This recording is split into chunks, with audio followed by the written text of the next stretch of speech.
Good morning. We'll call the October 27th City Council meeting to order. We'll have an invocation and then the pledge to the American flag and the Texas flag. And then Ms. Wirth, if you'll call the... Oh, well, she'll be back in time to call the roll. So let's have our invocation. Father, we're grateful for this new day, and we pray that you would guide us and direct us in all that we do.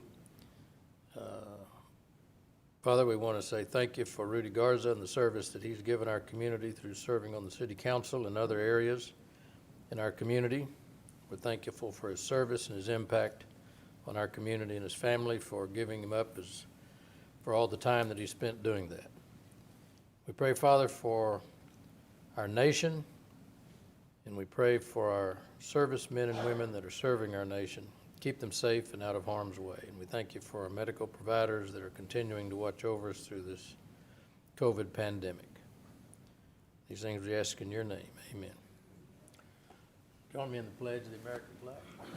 I pledge allegiance to the flag of the United States of America and to the republic for which it stands, one nation, under God, indivisible, with liberty and justice for all. Honor the Texas flag.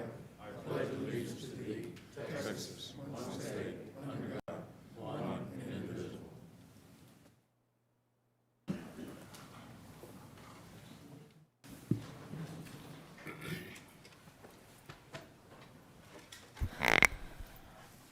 Hey, Ms. Huerta, call the roll, please. Mayor Joe McComb. Here. Council members Roland Barrera. Here. Paulette Guajardo. Present. Gil Hernandez. Here. Michael Hunter. Here. Ben Molina. Present. Everett Roy. Present. Greg Smith. Here. City Manager Peter Zanoni. Here. City Attorney Miles Risley. Here. Mayor and Council, a quorum of the council and the required charter officers are present to conduct the meeting. All right. First item will be our public comment, and I understand we have one person that is requested to call in and make public comment.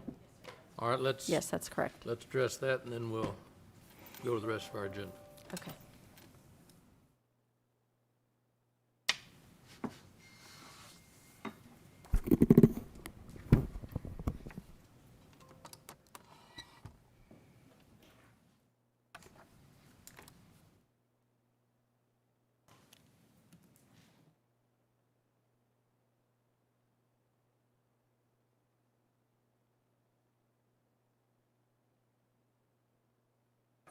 Mayor, we understand that our one call-in has decided not to speak after all. So All right. the only public comment you've received is written public comment, and that's at your places. So Okay. We've all been given the packet of the written public comment. yes, sir. That's right. All right. No public comment on the phone then. All right. Thank you.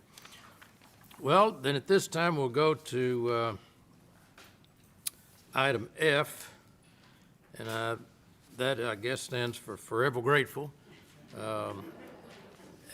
As you know, Rudy Garza submitted his resignation to the City Council in order to pursue continuing service in our community through service on the Del Mar Board.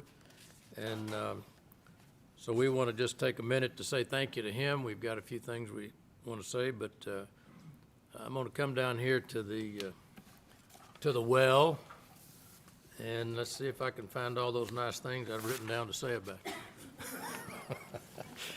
So if you'll, I'll put my mask on, but I may end up taking it off because we'll start out right anyway. My glasses may fog up by the time I get done. Rudy, if you'll join me down here on behalf of the council.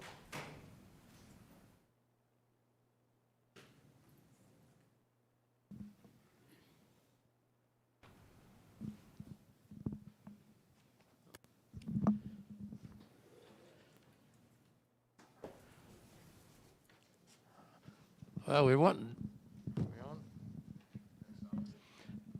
wanting to do this because Rudy has, in fact, I don't have the number of total, but in round numbers, I'm going to say it's probably around 20 years or more of service to this community. And we just want to say thank you. Our community is better off because of his service. And before we go a lot further in this, I'd like for you to introduce your family that you couldn't have been able to do it without your family's support. So introduce the family that's here with you, and then when it's over, we'll gather them all around and get a picture or something. But they've taken some time to come and visit and say thank you for his service, but we want to say thank you to your service for allowing him to do it all these years. So introduce him if you would. Thank you, Mayor. Good morning, everybody. First off, I want to introduce my mom back there, Rebecca Garza. She's been a big supporter and encourager of mine. I've got my sister Sylvia right next to her, and she does the work at the office so that I can come and play over here with the politicians. I've got my daughter Christina right in there. And I've got my son Rudy standing there at the back. He's taking a break from his duties over at CPS Energy in order to be here at this moment for my support. So I appreciate all the work and the support they've given me. And most important, I want to introduce my wife, Melinda. Melinda and I have 8 kids together, and we've been able to find time to be able to support the kids and support the community, and then be able to carve out some time for ourselves. So again, I really appreciate all the support you've given me and being able to do the things that I've done to be able to serve the community. So thank you, honey. Well, you know, some people say you're a glutton for punishment, but he loves what he's doing in public service, and an opportunity presented itself at the Del Mar board, and he termed out.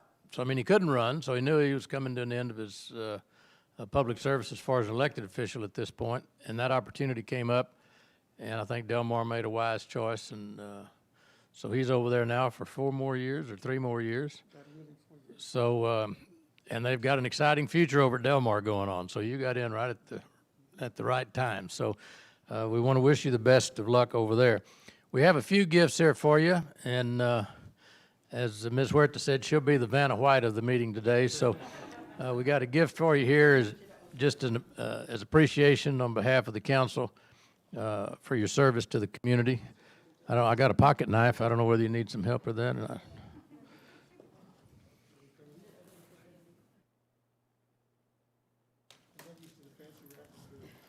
I hope it's nothing electronic unless the grandkids can help him with it.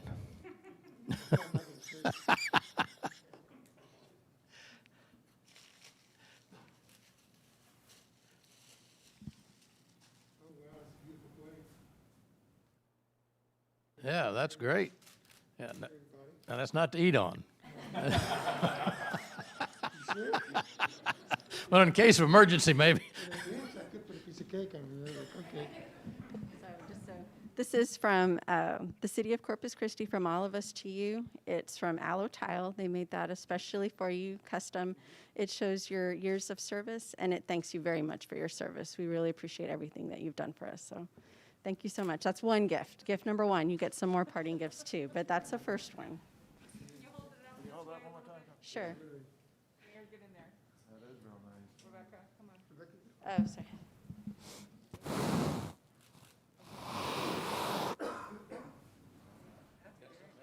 Okay. So your second gift from the city is, I know you've served with many councils, but we did want to give you one group photo of you with the council, your last one, so you could keep that. And that's courtesy of Gray Photography. So Very much. They do a great job. they do. I just took a picture for Del Mar. Oh, did you with them? Yeah. I like Gray Photography a lot. And your final gift, this is from when city departments, they knew you were going to be, they gave, with their hearts, they gave us so much stuff we didn't even know what to do with it. But we asked them, would you like to give some gifts? And they gave you city swag. So you have a ton of city swag. Did you need a belt buckle? Yeah, I think that's from the city manager's office. Yeah, I think that's yours, right? That's from the city manager, that belt buckle. From his office. From his office. You're very kind. Everybody's been very kind to me. Appreciate that. We appreciate everything that you've done. So these are just a small token, but you mean a lot to us, and we just wanted you to have some parting gifts. Yeah, we'll miss you a lot, but I know you're going to make some great contributions to Del Mar. So thank you so much, Rudy. Sure. Thank you. Mayor, can I just say a couple more? Well, I was going to say, I want you to say a few words, and then we'll take about a 15-minute recess in the council meeting. We got some refreshments back here. Everybody come by and tell him thank you or whatever we want to tell him. And then we'll get a picture maybe with your family up here and have some council folks come down too. So tell us a few words. And again, we just, on behalf of the city council, we just want to say thank you for all your service. First off, I just want to say thank you very much for this particular moment. Nobody gets to where they get without a lot of help. And first off, I want to thank my Lord and Savior Jesus Christ for being able to put me in a position to be able to be able to serve, to be able to attend the meetings, to be able to do the things I need to do in order to get in here. I had a campaign team that helped me get on first in my first election, and then of course in subsequent elections after that. But I want to thank my team of Eloy, Wayne, Gabe, John, Rudy, Vanessa. Thank you very much for all the help and support y'all gave me. I want to thank the citizens of District 5 first for being able to go through, look at the issues and look at the experience and being able to support me and giving me an opportunity to serve. It's just, it is indeed an honor and a privilege and a blessing to be able to serve your family. You serve because of your family and your kids and your grandkids. You want to make sure that you give them the opportunities that maybe the people that you grew up with didn't have, but you also serve because of the people that you did grow up with that are looking for solutions to complex problems.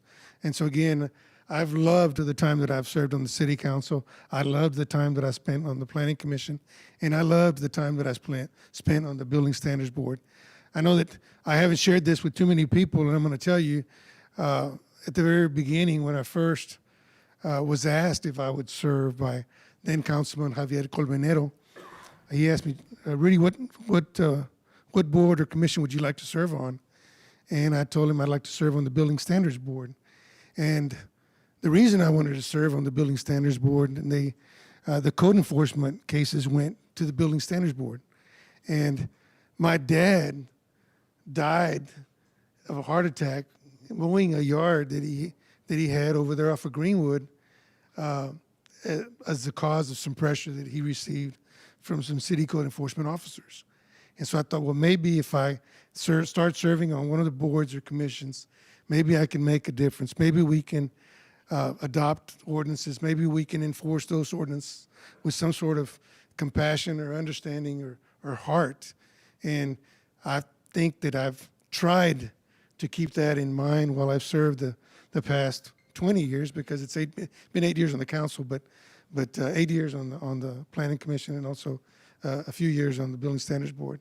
But I really love serving the city of Corpus Christi. I've loved the support that I've gotten, and I want to thank most of all the employees, the staff people that have served the city of Corpus Christi with all their heart. I know that we're headed in the right direction. We have the right management in place, where I see some of the changes happening in streets. I see some of the changes happening with our development services group, and I see the ability to be able to go out and zone particular properties and create opportunities for additional growth. So again, I love the city of Corpus Christi. I wish all my colleagues on the council well, because I want to remind you that it's indeed a blessing, a privilege, and an honor to serve the citizens of Corpus Christi. There is no other city like the city of Corpus Christi, I promise you. When our mayor, Nelda Martinez, used to say that Corpus Christi was the prettiest city in the Milky Way galaxy, she was right. And there is no other Corpus Christi. And again, I wish Corpus Christi, the city of Corpus Christi, and all its staff members and its council members well. Thank you very much, Mayor.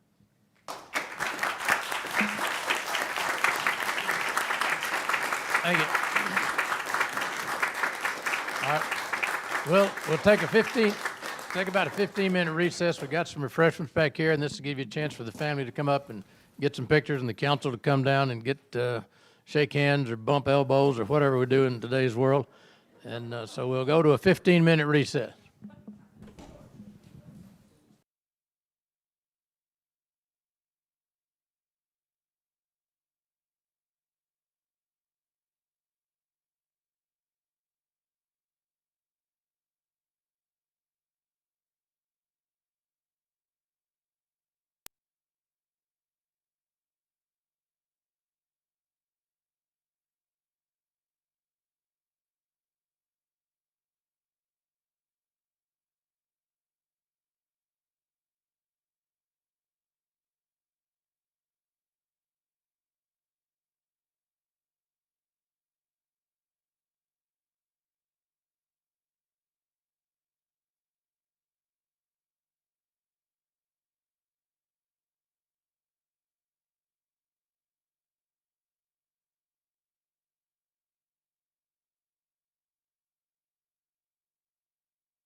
All right, we'll call the meeting back to order.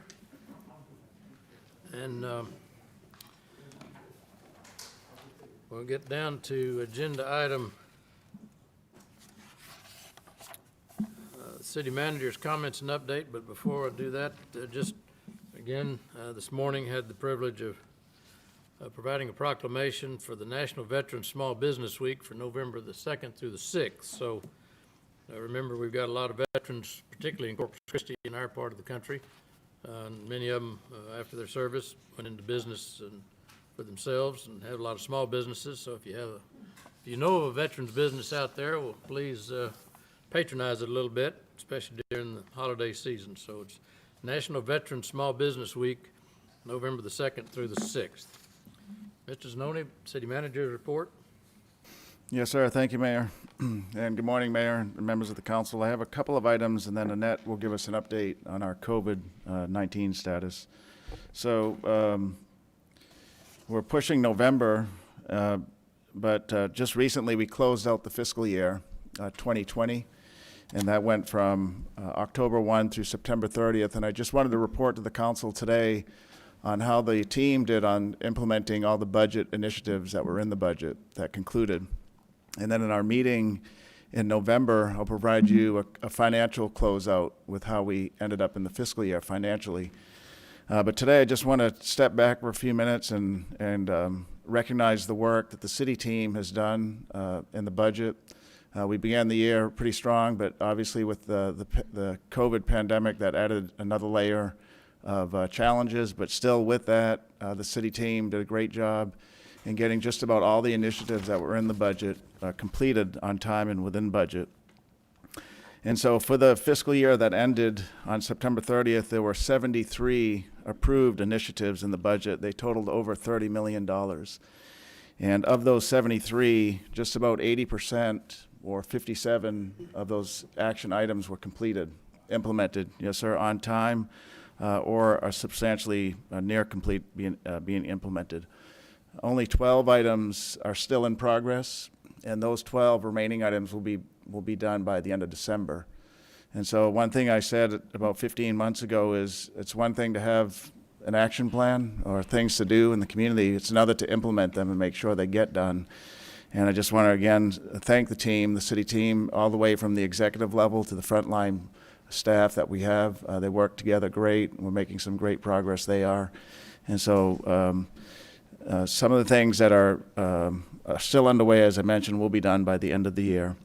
But let me just give you some of the highlights of what we did. So the budget included adding over 150 positions. Still underway, as I mentioned, we're taking temporary positions that for many years. But let me just give you some of the highlights of what we did. So the budget included adding over 150 positions. So those 150 a lot of those were taking temporary positions that for many years. But let me just give you this today.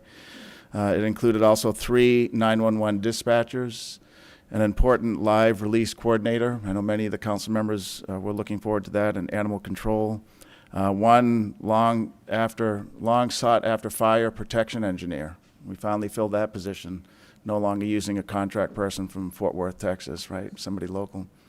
Councilwoman? I'm sorry, is that a second live release coordinator? No, the one. Oh, the one from last, okay, yes. okay. Yes, ma'am. Thank you. We hired a library assistant, a senior library assistant, 2 library assistants, an aquatics mechanic, 10 positions to manage contracts in our engineering. Today, we have 453 and then 5 additional lifeguards to police officers, including 29 cadets. And then specific to the police department, today we have 453. The strength of the police department authorizes 459 cadets. So very little so that's a big number, 453. Many police departments the strength of the police department authorizes 456 rates. And so very little vacancy rate there, which is commendable. Many police departments in Texas and probably across the country have huge vacancy rates. And Chief Markle's done a great job in keeping that very low. Here we're almost at 100% strength. We've also done some physical improvements in the police department, to including flooring replacement and painting at the police headquarters. We've done additional improvements at internal affairs. The HVAC and generators have been replaced at animal care to make improvements there. In fire, we see Chief is here with us today. Thanks for being here, Chief Rocha. With fire, we added a more cadets than ever in the cadet class number 42, and that started in January 2020. The class is 41 cadets, and that's the largest class ever in the city's history. And when they graduate, the fire department will be at full strength, 414 firefighters, and this will be the first time in over a decade that we can say this. So great job, Chief, and the team that helped that happen. We also, in the budget that concluded for the past fiscal year, added an additional EMS medic unit, and that was placed at Doddridge and South Staples. That's fire station number 7, but over there by that Starbucks, Doddridge and South Staples. In streets, with the professionalism of the leadership team, and you've seen it, but the purchase of some of that high-quality professional street reconstruction equipment, the department has made progress in delivering that $128 million that was in the 2020 budget in street work. And then with the recently expanded role of Bay Limited, we brought a lot of their team members on board and contract terms. Due to COVID, they were about to lay some folks off, but we said, we're still trying to catch up, help us out. And they did that. And so by the end of this fiscal year, or actually even before the end, we'll have all the backlog street work completed with Richard's new team and also using Bay's expedited work. In our Parks Department, several initiatives were successfully implemented, including more and better park maintenance. We also initiated a citywide 10-year Parks Master Plan, and we also initiated the Bill Witt Master Plan as well, Councilman. IT did a lot of work. They're behind the scenes and a kind of a silent department, but given cybersecurity and all the issues that we've seen almost weekly across the world, the IT has done some tremendous work. Beginning with public safety, they replaced 180 in-car video systems in our police cruisers. The ones that replaced were as old as 7 years. They replaced, this is an important one, the entire city's network. And so all our computers, our laptop computers and all our mobile devices all rely on that city network. It was woefully outdated and very unsecure. Peter Collins and his team replaced the entire citywide network within this past year. In wastewater, they hired 4 crews, 16 positions, and purchased closed-circuit television units and other equipment to televise and clean our lines. And this is an initiative that will save the city multi-millions of dollars, where in the past we would contract this out. And so by bringing this work in-house, the department has already begun to save money and make progress there as well. And then in engineering, I think I saw Jeff Edmonds here somewhere. He's probably in the back. But they hired 10 positions to help in the contract management of our projects that are underway. That used to be sourced out to private contractors. So we brought that function in-house too, saving dollars. So I want to thank the organization again. This certainly isn't just one person or 2 people, but the entire organization from the leadership level all the way to the front line. We do have a great team. We're building a strong professional organization to be able to get these types of things done. Okay, let me switch real quick now to, Mayor, we talked about this last week, but many people got this flyer recently in the mail along with other campaign material. This came in from the CAPE group. That stands for Coastal Alliance to Protect Our Environment. I just want to point out some of the misleading and kind of baseless statements that were in this flyer to make sure that on record the community who may be watching this has the right information. CAPE, just as a background, CAPE itself or the flyer or the folks maybe behind this are really funded from places like Austin and California. I think in the campaign finance report, only one contribution for $50 came from Corpus Christi. So that being, we like to make sure that people have facts from here and from us. And so a lot of this is not even from our Corpus area. It is important to clarify some of the things that were in the flyer that are inaccurate. And so the flyer suggests that the project, our desalinization project, water desalinization project, is just for industry. And that's not true at all. In fact, the desal plant project is for you, it's for me, it's for our schools, it's for our churches and hospitals. It's water for the entire system. The project, the seawater desalinization project that the council has been working on for nearly a decade, is really about more water sources for the community.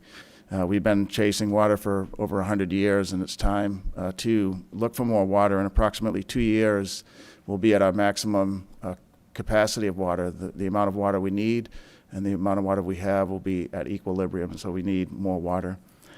The document also says that we're irresponsible to the environment in this project, and that is not true also. The city has done a lot of due diligence, and we're even more committed to the environment in this project than in many that we've done in the past.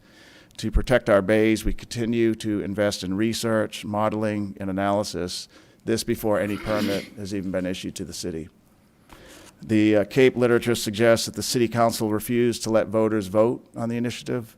And again, that's not true. The citizens had an opportunity to vote through a referendum, and critics last year failed to collect enough signatures to place this on the ballot for next week.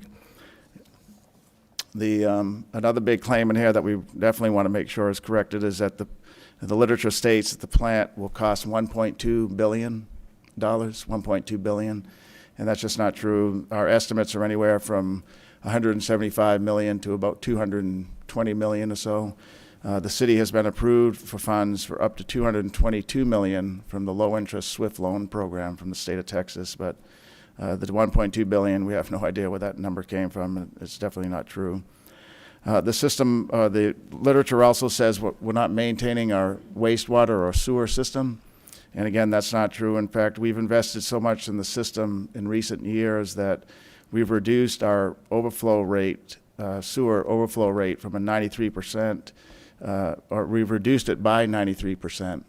And so this year, to date, we've only had 15 overflows. And so tremendous investment and time gets you there, right? A 93% reduction. The Cape also, and this is important for the residents that are listening, there's a number on the flyer in the bottom part here that says, call this number to leave your concerns about this project. And I called it myself yesterday. In fact, I called it when the flyer came in as well. And you get the same message, which is leave a message. It appears to be a Google voicemail account. It portrays to the reader that it's a city number, and it is not. It's not a city number. And so we want to make sure people are aware of that. We don't know who's listening to these messages or what they're doing with them if you do leave one. If you do have questions from us, we want you to call us, and our number is 361-826-1600. So 361-826-1600, not the number that's on here. And if residents have questions about the flyer or about any of the water situation, call that number. We know, Mayor and Council, you know that we're committed to transparency. In fact, just recently we held 4 community town hall sessions on desal, and we had a 5th event, which is a town hall radio sponsored by KEDT Public Radio. And we had over 138,000 views of those 4 town hall meetings. That's a big number, 138,000 views. And we had 200 questions that we answered through those 4 events and the 5th event with the radio.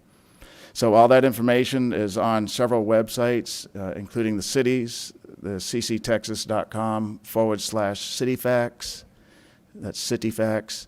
And then there's a special website we set up just for desal, our desalinization project, and that one's desal.cctexas.com, right? So desal.cctexas.com.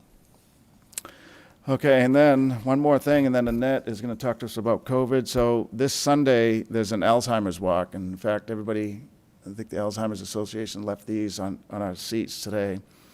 But I did want to remind everybody that it is this Sunday, November 1st. And the walk will be like none other, or I think we're more used to these now with the COVID, but there'll be no large crowds, no open areas with tents, and no tables. Due to the constraints of the COVID pandemic, the 2020 walk, this is an annual walk, is a hybrid of live, online, and physical walking, either individually, as solo, or in small groups. Persons can walk on trails, they can use their treadmill, they can walk through their neighborhood. And so that walk is this Sunday. The walks for this group is the single largest fundraising activity for the Alzheimer's Foundation. So the walk is to get healthy, but it's also a fundraising event. And there'll be over 600 walks taking place this Sunday, over 600, and 38 of them will be in Texas alone. So just a quick background on Alzheimer's or some facts. There's more than 5 million Americans living with Alzheimer's today. That's a big number. 500 million Americans live with Alzheimer's. It's the 6th leading cause of death in the United States. And additionally, more than 16 million family members and friends provide care to Alzheimer's patients or persons with Alzheimer's. In Texas alone, there are more than 400,000 people living with the disease, and there's a lot of caregivers as well. So this fundraising walk is important to the Alzheimer's Association. Locally, residents can participate in person at Cole Park beginning at 1 o'clock on Sunday.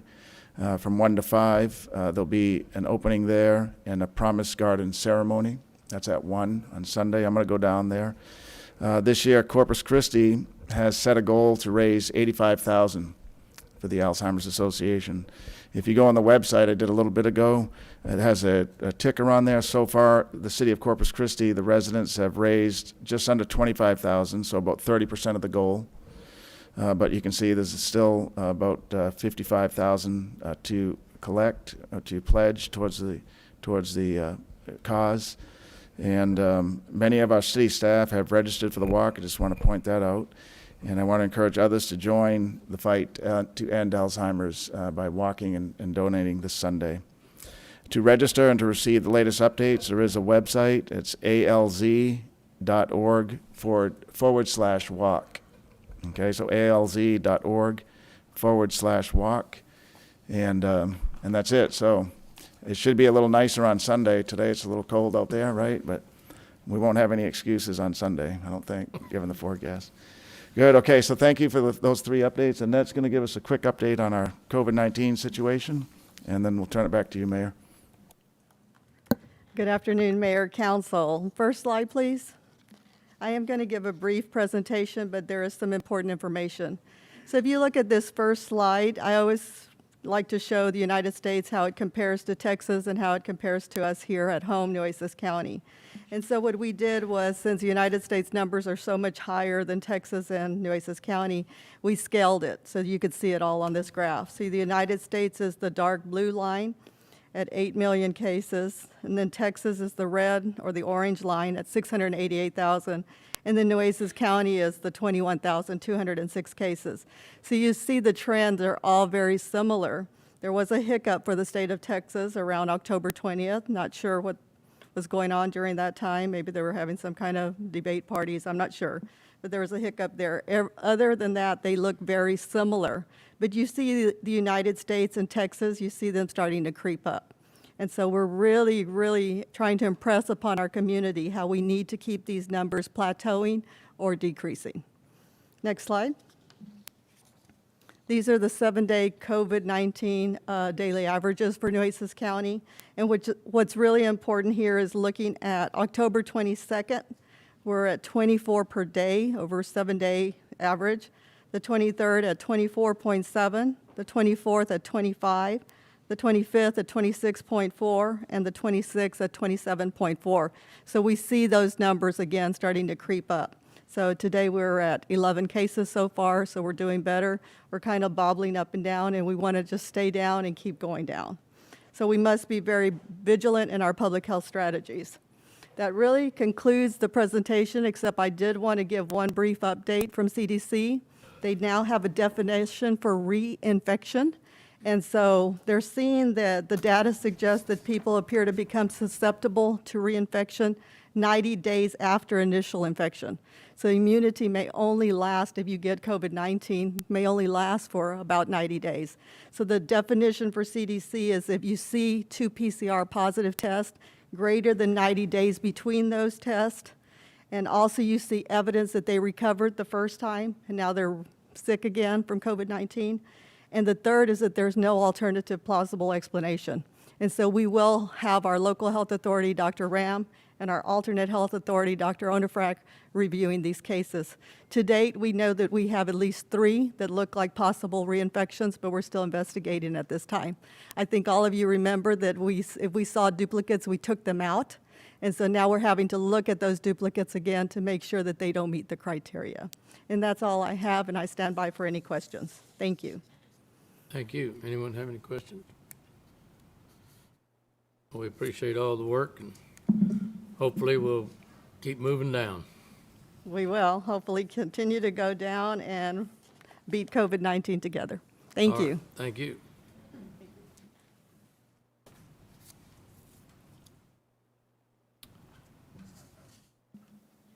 All right, that completes your report, Mr. No?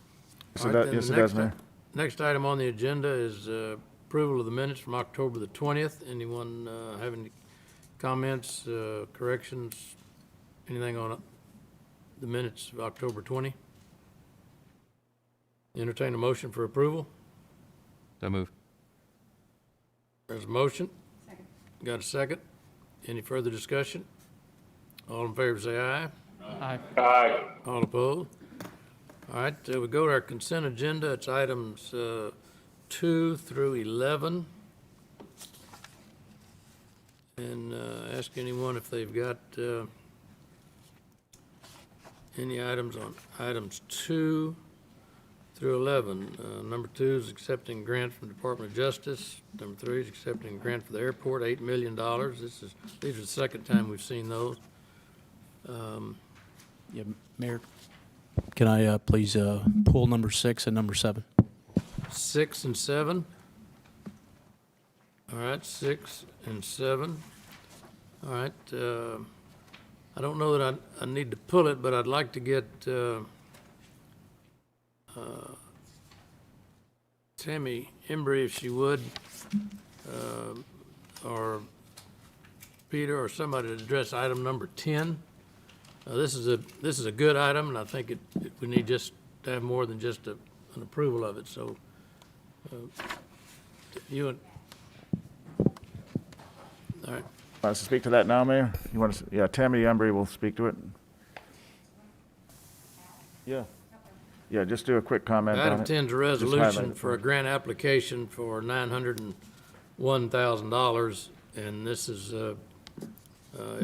it's good news for us, and hopefully we'll be successful in it, but I want her to tell you what it is, because it has to do with our relationship with the military out here. Thank you, Mayor. This is, a couple weeks ago, y'all approved the acceptance of a DIA grant that affects CCAT and a flight line safety project. This is the next round of DIAG, which is the Defense Economic Assistance Adjustment Act grant through the Office of the Governor that helps us and helps the communities to partner with our bases to provide infrastructure improvements to military installations across the state of Texas.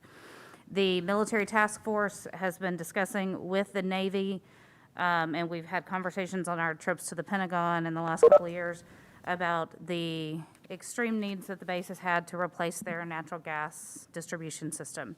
Bill and his team have done yeoman's work over the last few years, going out doing leak surveys, doing emergency repairs to render lines safe. To give you an example of where that system is, we provide gas service to the base, but we don't own their infrastructure. So we have gone out on many occasions with grade 1 leaks, which are your most dangerous gas leaks, and been able to render those lines safe with a clamp or a temporary repair. But those don't achieve the end goal, which is the need to replace that entire gas distribution system out there. This grant will accomplish that, and it would be a great first step. The Navy has expressed to us a desire to eventually, once the system is in a workable state, to enter into a intergovernmental service agreement to operate and maintain that system. And so if we're successful in achieving this grant funding in partnership with the Navy, the city and the state of Texas will be able to get that gas system in good shape, up to code, up to specs, replace a 78-year-old cast iron pipe system that's crumbling with the latest technology and up to speed. So we think it's a great opportunity. And I will also add, as a cumulative effect, with our partnership over the base over the last 5 to 8 years, if we are successful in receiving this grant, and once we close our land exchange transaction later this year or early next year, The city will have partnered with the base to invest $11 to $12 million in infrastructure out there, where we have partnered in grants or provided funding for projects out there. Super.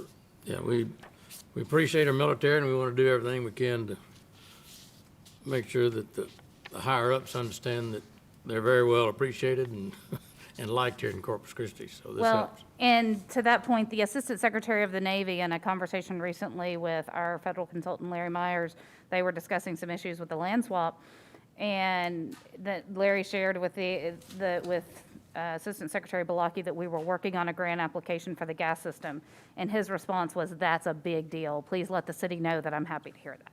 So, And I think I read something the other day, the Undersecretary of the Navy was down, actually here in Corpus Christi, did some flight.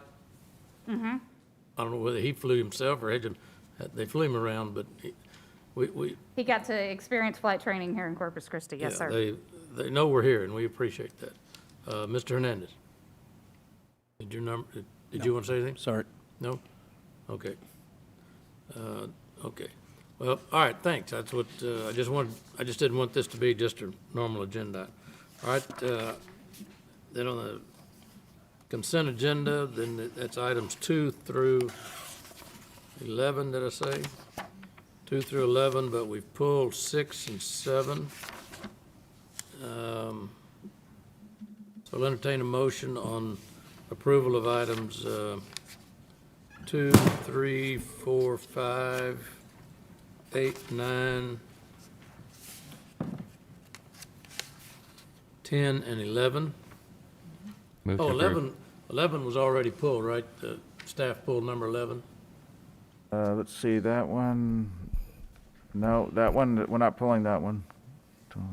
Yeah, it's 17, Mayor. Yes, yeah, number 17 is the one we're going to recommend, Mayor. Okay, 17, Yes, okay, sir. 11, okay, Yeah, keep 11 on, all right, but it's still part of the CARES funds, okay. yes. All Yeah, right. this is for computers. All right, 2, 3, 4, 5, 8, 9, 10, and 11. Is there a motion to approve? Second. All right, any discussion? All in favor say aye. Aye. All opposed? All right, number 6.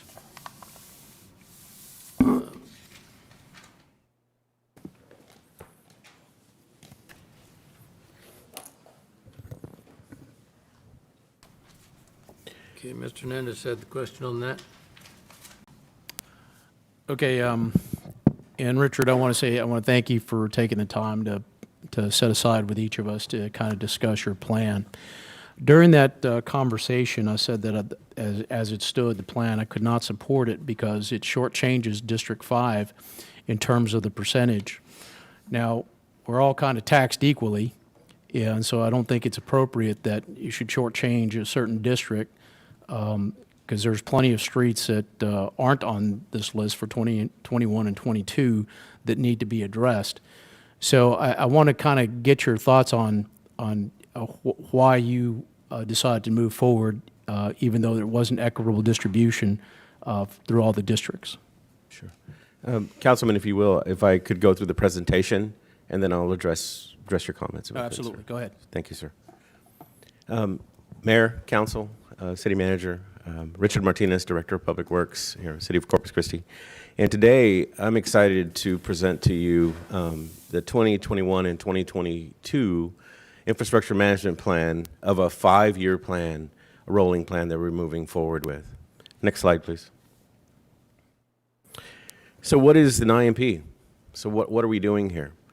So we have a lot of different programs that are in different places. What we're doing is putting it all together into one manual to be able to, so we can look at all the street work besides the bond in one area. So you can see a plan for the next 5 years that our citizens can look at and to be able to go back and say where their street is on the program. And what does it encompass? So basically what it does is encompasses all the service that Public Works provides in streets, at least to begin with in the first IMP, and we'll talk a little bit more about what's going to be added to it as we move along, and the service needs that are required for each district. And the goal is to put it out there so that our industry partners, whether they're contract projects that are going to be coming up, utility partners can know what our plan is, and our citizens can know what our plan is for the next 5 years. Next slide, please. So again, our infrastructure management plan is a 5-year plan, and that's one of the things that our city manager tasked me with coming here to Corpus Christi. He said, we need to have a plan, and we need to have that plan set for everyone to see.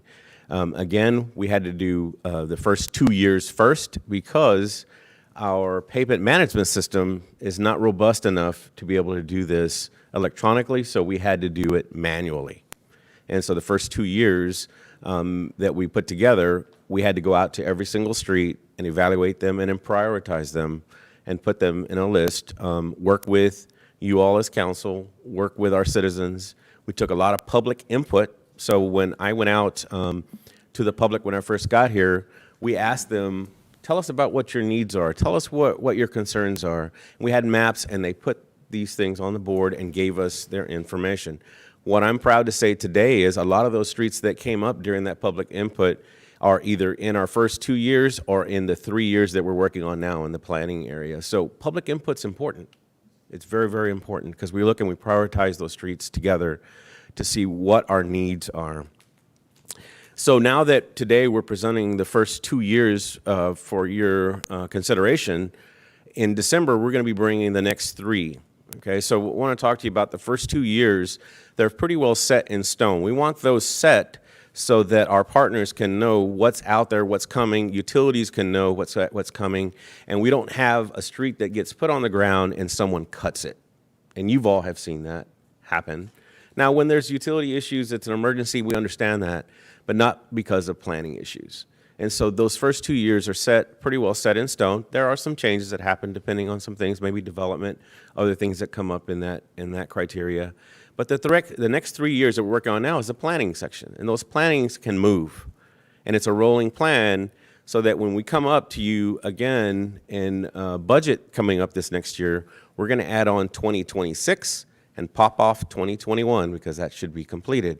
The whole goal of this is that we complete the streets that we put out in each year in that fiscal year, and they're not rolling. And you'll see when I present the 2021, there's still going to be some rolling streets. 2022 doesn't. 2022 has the set amount for maintenance that we need to be putting out there because my goal is to finish them all in the same fiscal year that they're budgeted in so we can continue to move that forward.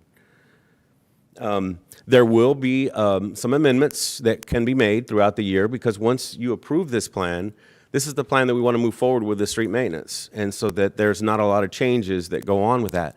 Although there is going to be an avenue to do that, and that's what we call a concurrence memo.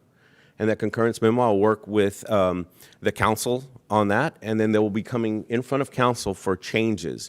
We want to be transparent because one thing that I heard coming here is I had a street that somebody told me was going to get done 4 or 5 years ago. I have no idea what happened to it. And so for us, transparency is important to make sure if there's a movement of a project because of a specific issue that we can track that. And so there's a trail to what happened in the future. So amendments are possible in this plan as well. Next slide, please. So I want to talk to you about the programs that are going to be in that today. And again, this is going to grow over the next coming years. But the first plan that's in that is the Street Preventive Maintenance Program, the SPMP. Those are the contracts that our city manager was talking about that Bay currently has today and is working on those. And those are usually in the fair to poor area, although this year when I took on 19, looking at 19, some of those streets were in very, very bad shape. And it was hard to meet that criteria, so we had to change some applications. We had to move some streets over and add some additional streets, but the SPMP is in very good shape today. And so that area, that program is in this area. The Residential Street Rebuild program is in this as well. And this is where our neighborhood streets get reconstructed or rehabilitated. And I'll give you the example of both. A rehab would be you go in and you stabilize the base material, overlay it again, put in some new curbs and sidewalks. A reconstruction is pull everything out and bring everything new again. And they're relatively similar, although some have some cost savings that go along with that, with the reclamation. So we're looking at also reviving our reclaimers that we currently have and trying to get them back up and operating again, and we can do that in the contractual manner as well. Next slide, please. Okay, so this one is a big one, and I want to tell you a little bit about this one. So this is the in-house pavement rehabilitation program. So as of 9 months ago, this did not exist. One of the things that our city manager tasked me is retrain our staff and get to paving internally. And we've done that. Our in-house crews have paved over 30 lane miles of roads this year and continue to make headway in that. We added a second crew with your assistance and letting us and acquiring the additional paver and milling machine last month. Now we have a second crew that's paving. So we're hoping that we're getting to get about 45 lane miles this next year coming up. And that's a significant change, significant savings. So my estimates today, just the 30 lane miles is about $5 million in savings that we've had internally with in-house forces. And getting a lot of great feedback from our citizens because they're doing streets that would never, ever make it on the list for about 20 years. And so for me, I think that's a significant accomplishment with our staff, and there are a lot of great dedicated staff members that are out there doing that today. The last component of this, and the fourth component, is the concrete restoration program. Again, another task that a city manager gave us to do. And so we put that plan together, and so it's in this plan today. So this plan today includes the $1 million for concrete restoration and maintenance on our concrete streets. The next item on item 7, we're going to talk about that a little bit more in depth, but this is a major one because we got to protect our assets that we've actually invested in today. And that program is in this one. In the future, what I see us putting in here is intersection improvements, sidewalk installations, pavement markings, bridge repairs. So this infrastructure management plan is going to grow with other things annually, what you're going to see. So anything you see with Public Works and what we do, we're hoping that when you look at the manual, you'll be able to see what happens and where it's going to happen. And there's something exciting at the end of this presentation that you're going to be able to also help look at those things as well. Next slide. So I want to talk a little bit about deterioration curves real quick, and I think you've seen this before. So deterioration curve is a curve of a street that it was 100 at the very top of the slide. The bottom of the slide, it's a 0 after it's finished its life, 25 to 30 years, if you do no work whatsoever on a street. Okay? And we do have some of those streets here that we've built and have done 0 work to them. Repair a pothole every once in a while, but still 0 work. So if you look at that, on the red zone is where we've been concentrating today, and that's the most expensive part, tenfold it cost us to do the maintenance in that area, in the red area. In the yellow area, it's a little bit more, about 6 times that. Those are the heavy rehabs.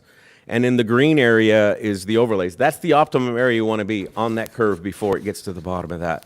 The blue area, we're not even thinking about that right now because we got so much work to do. Ultimately, this 5-year plan will include some pavement preservation, but at this point, we've got some work to do in this 5-year plan. Next slide, please. So this slide I want to spend some time on, and I really want you to take a look at this slide. Okay, so when we started and for the 2019 and 20, we were at a 57. So a 0 to 100 pavement condition is 70 being the national standard. For a city our size to be a minimum pavement condition of 70 to really spur on economic development, quality of life, those safety issues. And we're at a 57, we were, when we started 9 months ago. So if you take a look at that red line that comes across there is what we're anticipating to get. So if you look at the 2020, the first set there, with the work that you have helped us approve to move forward with, we're estimating to be at a 58.7 in 2020. In 2021, that average goes to 61.67. At least we're getting in the 60s, okay? So now in 2022, the average is going to be 63.09. I can see a 70 coming, okay, with the money that we're putting towards street maintenance. And that's going to be important because, again, spurring economic development, spurring quality of life and safety components for our citizens throughout the city is important. If you look at those at those bar graphs there, you'll see that there are 6 bar graphs, and we have 5 council districts. Well, what my recommendation is that we carve out the downtown central business district. Because what happens in most cities is those get neglected because they're in 1 or 2 districts, and if we spend a lot of money in those 1 or 2 districts, those districts can no longer do the maintenance that needs to be done in their districts when it comes to residential streets, those type of things. So my recommendation is to pull out a certain percentage of that, carve out a percentage of that, and then do a percentage based on need for the rest of the districts. Now, what I want to show you is the actual pavement scores for each district. If you look at 2020, you can see that District 1 is at 56.53, District 2 is at 51.29, which has the worst pavement conditions of the entire city. It's an older area. District 3 falls in that same area, so the infrastructure is deteriorated in those areas. As you move up in District 4 and District 5, District 4 has a lot, the condition is because they have more sandier soils, not as heavy clays, those type of things. So sometimes those streets stay in better condition, except for gophers, sir. You go in there and we got gophers going through and tunneling through, and it causes, a lot of ripples on those roads that we got to get out and do. And District 5 has right now currently the best score that's out there, although they're below a 70. We're trying to look at a network base. So if I'm going to look at this, I'm looking at a network. I'm looking at the entire network for the city. How do we go across and take a look at equitable, to being equitable, and rough proportionality at the same time? Trying to really combine those two. What is the need? How do we get everybody up close to get to a 70 versus one at a 70 at this level and everybody's still in a 50s in another district? So how do we do that? And that we do that a lot with different applications. We look at funding sources, but again, we try to still, again, be rough proportionality, have rough proportionality when we're doing this thing. So again, this slide is very, very important. Next slide, please.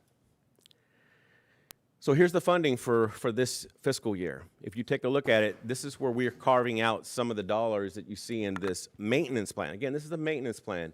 There are other applications that are in. There's bond work, that type of thing, capital work. But again, to the far right, you'll see the residential street reconstruction. Our base there is $10.7 million.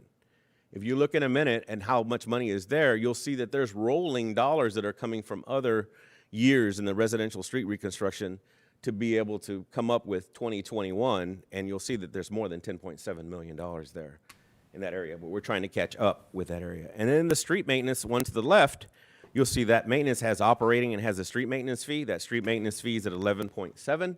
That's the SPMP. And then in the street maintenance general fund, you see that we're doing our in-house out of our own operating fund today. We did not, we just went back and reallocated our dollars to be able to put in our own paving structures we're going through. If we start to build more streets internally in-house, we may need to take some out of the street maintenance fee to make that happen. But at this point, it's not happening. We're able to do that efficiently to build our roadways. So this is the base funding level for all the entire street maintenance work, and it includes bond, arterials, collectors, reconstructions, that type of thing. Now, if the bond gets passed for 2020, of course, the voters are looking at that today, that's an additional $61 million that could be added to that as well. Next slide, please.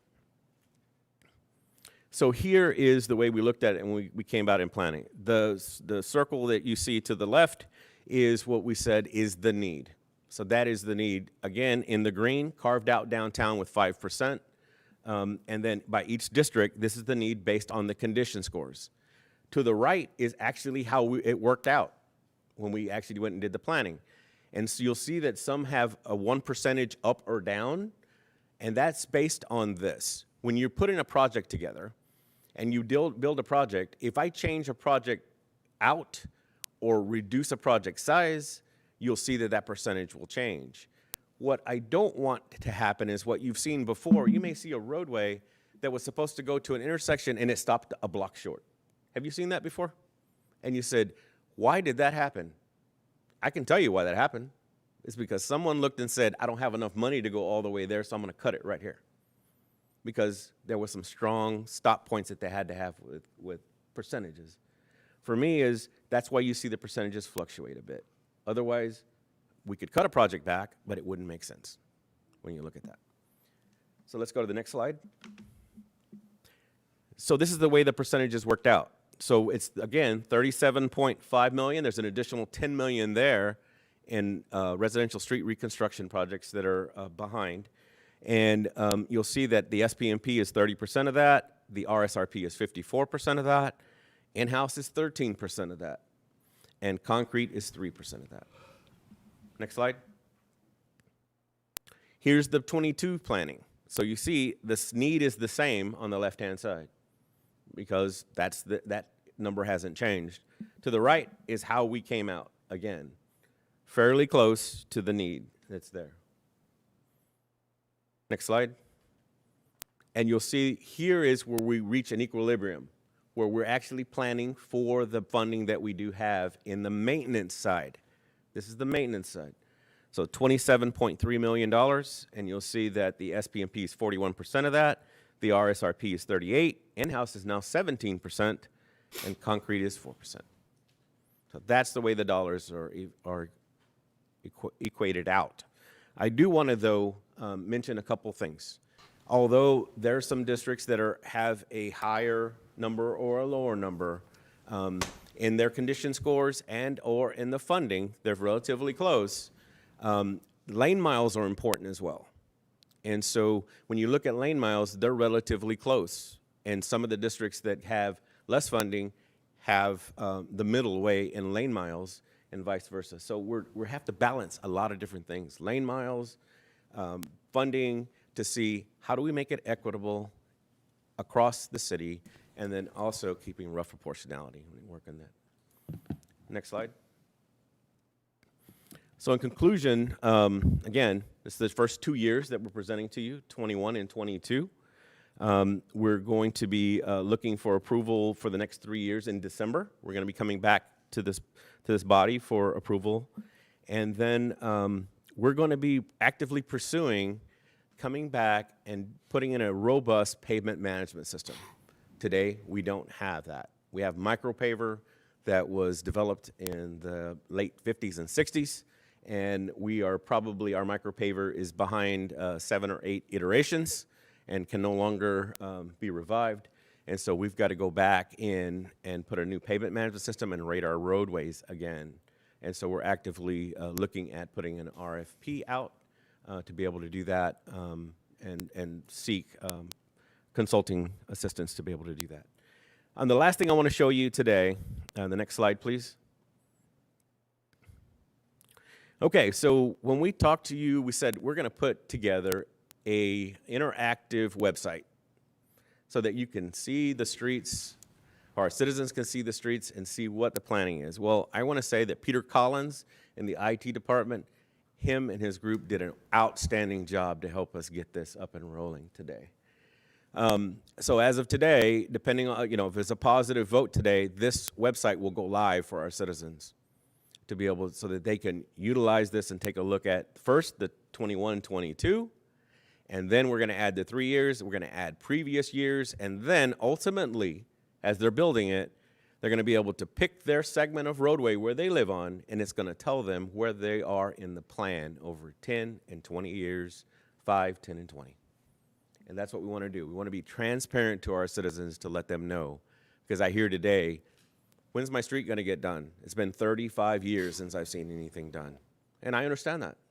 So for us, it's transparency. How do we do that? And balance. And this is my presentation for you today, my best recommendation for you. So that's my presentation. I stand by for questions. All right, well, thank you very much. Still need to answer mine. Yes. Could you reiterate that to me again, sir? My apologies. Okay. I'd mentioned that when we had this discussion, that there was obviously less work being done in District 5 by the percentages in terms of funding associated with it. Now, I understand your metrics and all, but we've always had tried to keep a balance between the districts. I mean, even in our bond projects, bond package, there's always been a balance between the districts. And I would venture to say that if any of my counterparts in any of the other districts were in a similar situation, they would ask the same kind of question as to, I understand we have needs throughout the city. But like I said before, I mean, I can list off a name of streets that aren't in any of any of your lists. Willowick, Willow Oak, Constance,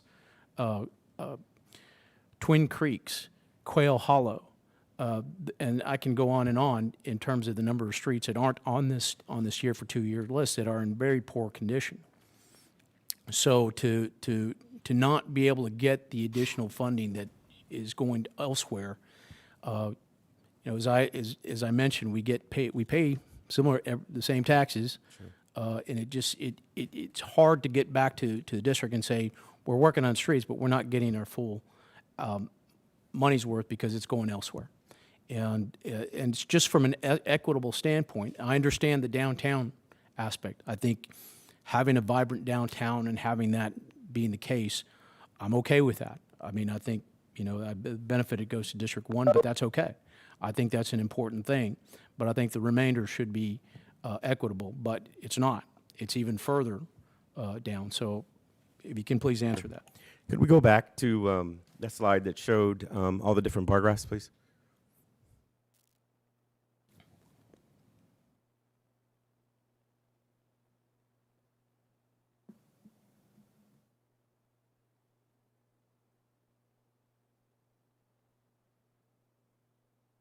Councilman, I do understand your concerns, but taking a look at that, first off, what I want to show with the going back to the bar graphs is in the future when you look at how the pavement management is happening. So if I take a look at downtown in 2022, you'll see that that's already getting above a 70.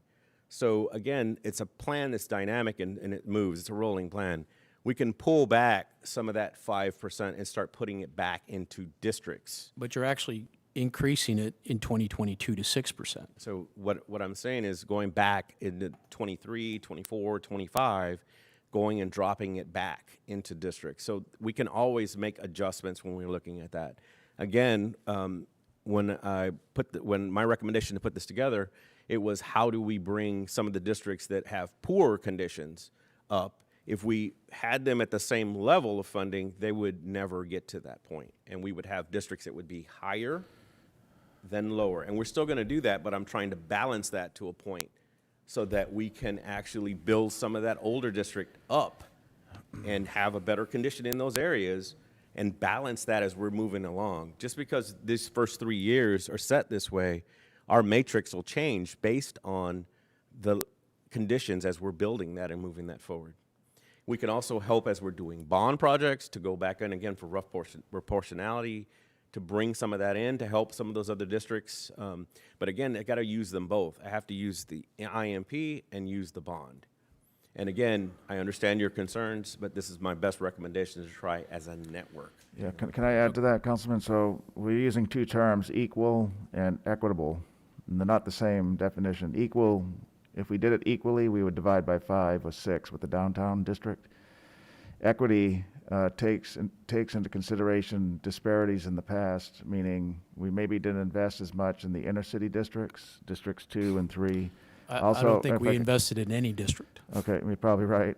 Also, though, we have to take into consideration older infrastructure. So if we look at that bar chart, districts 2 and 3 have the worst pavement condition. So the approach that Richard presented today is not the way we used to do it. You're right. When we're changing that in a lot of ways, we're conducting business. We can't keep doing it the same way. So his recommendation is provide more to those districts that have the worst score. And another key word he used is the network. And so we want the whole city to be brought up about at the same time, get them all at the 70 PCI, all the districts. If we keep putting the equal amount, if we use that equal amount strategy, the inner city districts it'll be many, many, many years before they even come close to a 70. So that's the recommendation. I know there's some disagreement on it, but it's really founded on that. It's not equal, it's on equity. And in this case, equity focuses on disparities in funding and older infrastructure in those inner city districts that we see today. Right, and like I said, I understood the 5% going to to the downtown area, and I fully support that. It's just the additional amounts that are hard to swallow. You know, there are plenty of people, like I said, the reality of it is there's infrastructure needs all over, even in District 5 that may have some maybe less issues with their utilities underneath the ground, but the streets are still in very poor condition. And I understand your equitable, language, but it's just words, as far as I'm, the people in the district that are paying taxes, and it is unfortunate that this is set up this way, because like I was expecting equality, not equitable, but equality amongst the districts. And I cannot support it the way it is standard right now because this equates to, and by the way, the numbers that you have on your presentation do not match the CIP. The numbers are different. Again, one of my issues with the CIP. They don't, I can't support it this way. And I don't think anybody who would in any other district would have supported it that way if it was them that were getting the short end of the stick. And I can't support this because, again, it's not equitable to District 5. And I hope that, that there is some semblance of this. I know the mayor lives in District 5. Heck, his street is actually being done as part of this plan. But, I think other citizens in District 5 should have the same amount, or at least equal to the other districts. So I cannot support this. Thank you. Mr. Smith? Thank you. Mr. Martinez, how long have you been working for the city? 9 months, sir. 9 months. You're not even a year into it. No, sir. And boy, you were turning things around. When I ran 4 years ago, we need to spend our money wisely. And, of course, streets have always been just a huge issue. And I see two things now, particularly you're giving us information. Our PCI, our measurement, our street quality is going up. We're digging ourselves out of the hole, right? And we're getting more miles of street for the same amount of money than we have in the past, right? That's correct. Okay, well, I surely appreciate the work that you're doing, the staff's doing, that we're moving this city forward. It's a great presentation. Thanks for all the work you did in it. Thank you, sir. And Mr. Barrera? yeah. Thank you, Mayor. First off, Richard, congratulations. Congratulations. I know I was speaking well of you and and still do, especially during your first month. And somebody said, you need to get the guy a wife so he doesn't leave Corpus Christi. And you went and did that on your own, too, so congratulations. She found me, sir. So, I just also want to wish kudos to your staff. I know, Sarah, Roland, and Gabriel, at least the individuals that I interact with, they're so responsive to the needs of the community. And I know no matter sometimes how tough the call is, you guys are an ear for the citizens of Corpus Christi. And I think sometimes that just means a lot, and just assuring them that you now have this cybermetric system, literally a Moneyball system of being able to determine what streets do we get to.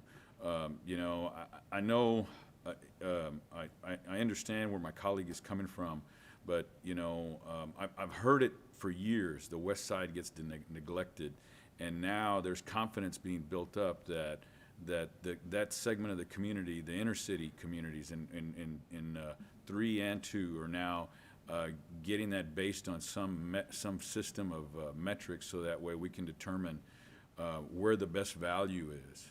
And so I just want to say thank you. And I know once again, I guess my colleague could say that, my district is the recipient of that. So that way of the upside of the disparity, and I might feel the other side, but I just want to thank you. And I think you coming up with this this system has been fantastic and a long time coming. Keep up the good work. Thank you, sir. Mr. Molina? Thank you, Mayor. Mr. Martinez, I'd also like to thank you and your staff for your due diligence in coming up with a plan. You came to this city with a city that has such a huge need, and you came in ready to take on that challenge, and you're tackling the issues. Here with this plan, I think this is the plan that the citizens of Corpus Christi have been waiting for. And I just want to thank you and your staff for putting it together. One of the things that I've been advocating for a couple of years now has been the increased efficiency in the way we do our street repairs. And you and I have met several times and talked about that. And I'd like to say or think that that was one of the reasons why we moved to doing our own in-house repairs. Now, just recently, we finished a in-house street repair on Glendale Street in District 2, which was one of the worst streets in the city. Can you talk about the money savings and the time that it took to complete that project? Sure. Yes, sir. So coming out to Corpus Christi, I've took a look at a lot of streets. Laguna Shores is one of the worst ones, and now it's going to be under construction. I believe it started construction this week. And then Glendale was one of those. I can name streets in every one of your districts it went to. And one of those things is those are the ones we wanted to attack first because they're really, really bad. I took a look, and Glendale was one that I was kind of referring to, Councilman, that said if we didn't do something about it, it was never going to get done. It was not going to rate in a high priority for a bond program because of the location of where it was, and it was in such bad condition. So I went back and said, what can we do? So if I can't rebuild the entire roadway, what can I do to improve the quality of life of citizens on that roadway? And so we went back and we restabilized the roadway, we overlaid it, and we did some repairs on some driveways. And our citizens were elated that they had seen us there, milling and doing that. So we started that project about 2 weeks ago, finished it last week. And so if we were going to be we did that in-house, it was $80,000 to build that roadway, and contractually it was close to $250,000 contractually to do that. So we're trying to work with the dollars that we have and to try to improve the quality of life of our citizens. That's my goal. Well, you're doing a great job, and I really appreciate all your efforts in creating this plan. Thank you. Ms. Guajardo? Thank you. Richard, if we continue to address the streets in the way we have before, will we see progress in terms of what you're responsible for? Better progress, I should say, in doing them, for example, equally versus equitably? So what you'll see progress throughout the city. Sure. If you put equal dollars down. Again, as our city manager said, in some districts you won't see as much progress, and Right. those districts have the most deterioration in the areas of the the inner city that have they're the older parts of the city that the infrastructure is in bad condition. Equitable is, again, looking at the network. How do we improve the quality of life for everyone in an equitable manner? Right, okay. And that's what, maybe I asked that a little bit, that was a little confusing how I asked, but I guess, your responsibility to your department and to the people of Corpus Christi, to the council, to the city manager is to find the best way to balance, as you said, transparency and balance, which are two very important things, right? And so I think, I would just like to state publicly that, you've come here and you've been part of the change, the positive change. And so I think it's very important that while we should ask questions, inquire, meet with you, that we also have faith in what your job is here and what you come from. So I have that, and I think the majority of this council does. And I understand what you're trying to do here. Because it's easy to look at these numbers and say, well, right, why aren't they just exactly the same across the board?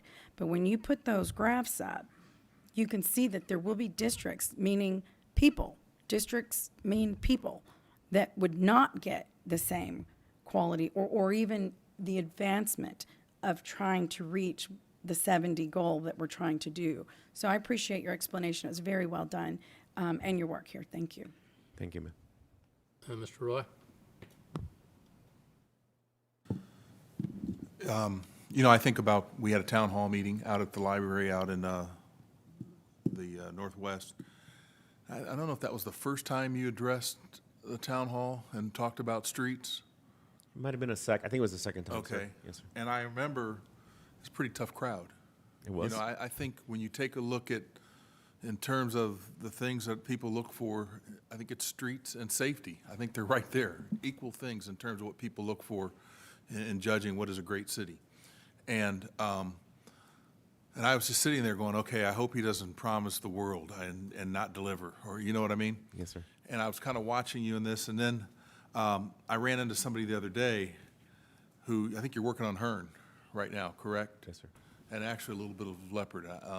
But Yes, sir. anyway, those type of things in terms of your IMP, I think it's one of the most important programs, your in-house maintenance program, in terms of validating what you said and what you're doing now. Because that individual came to me and said, oh my God, I can't believe finally somebody is working on Hearn Road and they're doing what they said they were gonna do. But you know, on the other hand, you can't really please people because she was saying, oh my goodness, and they're doing it so fast that they're blocking the road, you know? Yes, sir. So Yes. it's a balance, and it's like anything else. We talk about equality and equity, and I look at it almost like your kids, you know what I mean? You could give one a 60-inch TV and the other one next week a 62-inch TV, and the one that has a 60-inch TV isn't thankful, you know? It's a tough job that you're in, but I appreciate the job that you guys are doing. I appreciate the fact, because I believe that it is probably the most visible thing that our people can see and what they judge the city on. So thanks again. Thank you, sir. Okay, Mr. Mayor, Miller. this is Michael in the back. Oh, yes, sir. Rick, go ahead. So, Mr. Martinez, I just want to run through this real quick. It looks like, according to your graphs and what we've been discussing, is that certain districts have been a little bit more neglected than others.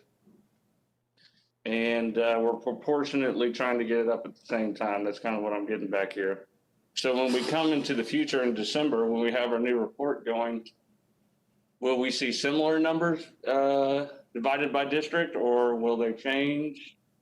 What are your thoughts, or are we allowed to talk about that yet? So there will be some change. Again, as I mentioned earlier, the downtown area will be anticipated to be a 72, so that 5% may change a little bit less. Again, with your assistance, we were able to get ocean and shoreline.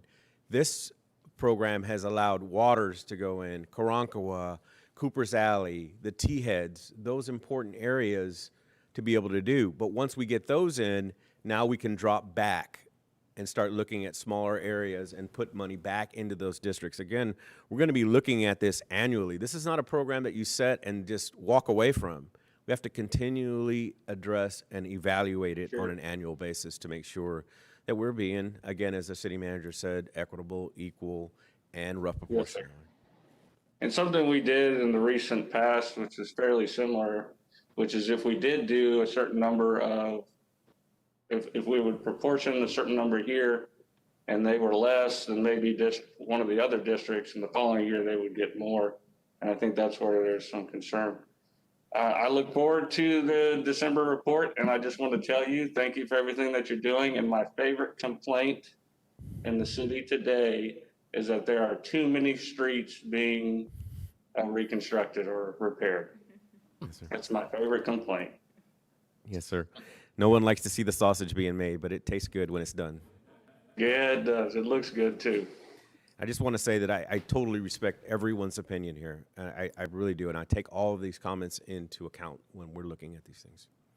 All right. Mr. Hernandez, your light's still on. Is that from your first round, or you want to go round two? I just wanted to kind of circle back on this. By no means am I criticizing your department. I think what you guys have done in the 9 months that you've been here, I think we've done more streets in the last 6 months than we've done in the last 10 years. And that's a testament to you and your leadership in that organization, and I truly appreciate that. I know some people on Pressler appreciate that. I know some people, maybe not on Longmeadow, not yet, but I know there are plenty of people that are appreciative of the work that you're doing and having us do it in-house. And I appreciate it. I can't support this plan, again, because it leaves District 5 short. And, you know, I know we're in an election season. There's an election next week. And so it's something to deal with as to, how important this is and how important fixing streets are. And so I just need to make sure that we're taking care of the district that I represent. Okay? Thank you. Move to approve. All right, there's a motion, 2 or 3 seconds on item 6. Anyone making public comment? Anybody call in or send any written information in? No, sir. All right, so Mr. Hernandez can be on the record voting against it. Please call the roll, please. So for passage of resolution number 6, Mayor McComb, Aye. Council members Guajardo, Aye. Hernandez, And I'm not voting against him, I'm voting against the plan. So, no. Just let the record speak. Hunter, Aye. Molina, Aye. Roy, Aye. Smith, and Barrera. Aye. The resolution passes. All right, item number 7, Mr. Hernandez, you asked about that? Yes, this has to do what I had requested for us to look at. I think it was supposed to be back in August for the review of the concrete. I was wondering if you could kind of give your presentation on that. Yes, sir. Thank you. So annually, we are mandated to come back and review the policy for concrete versus asphalt when we're putting in our bids and moving forward.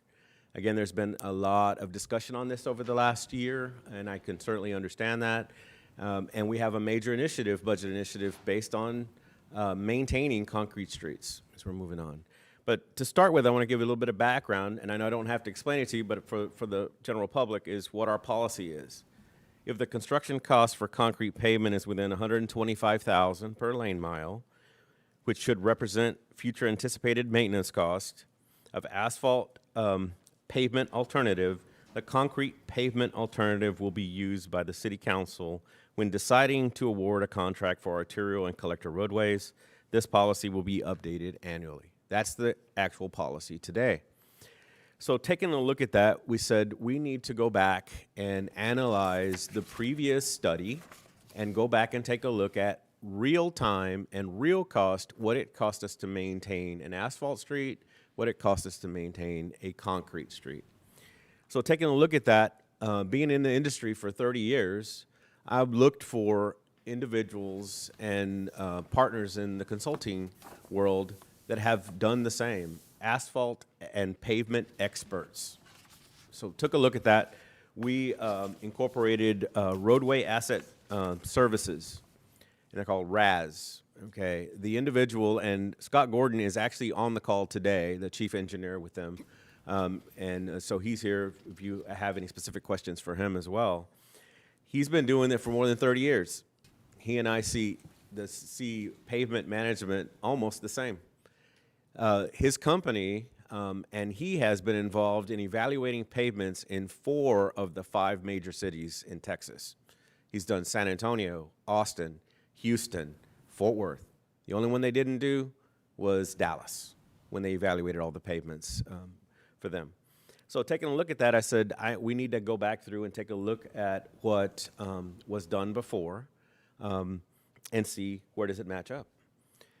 They did. They went back through and considered a lot of different things. The biggest thing that I saw the difference in the last report and this report was the maintenance activities. And we'll show you the graphs on the maintenance activities that are out there. And then the assigned cost and what we call a discount rate or inflation rates.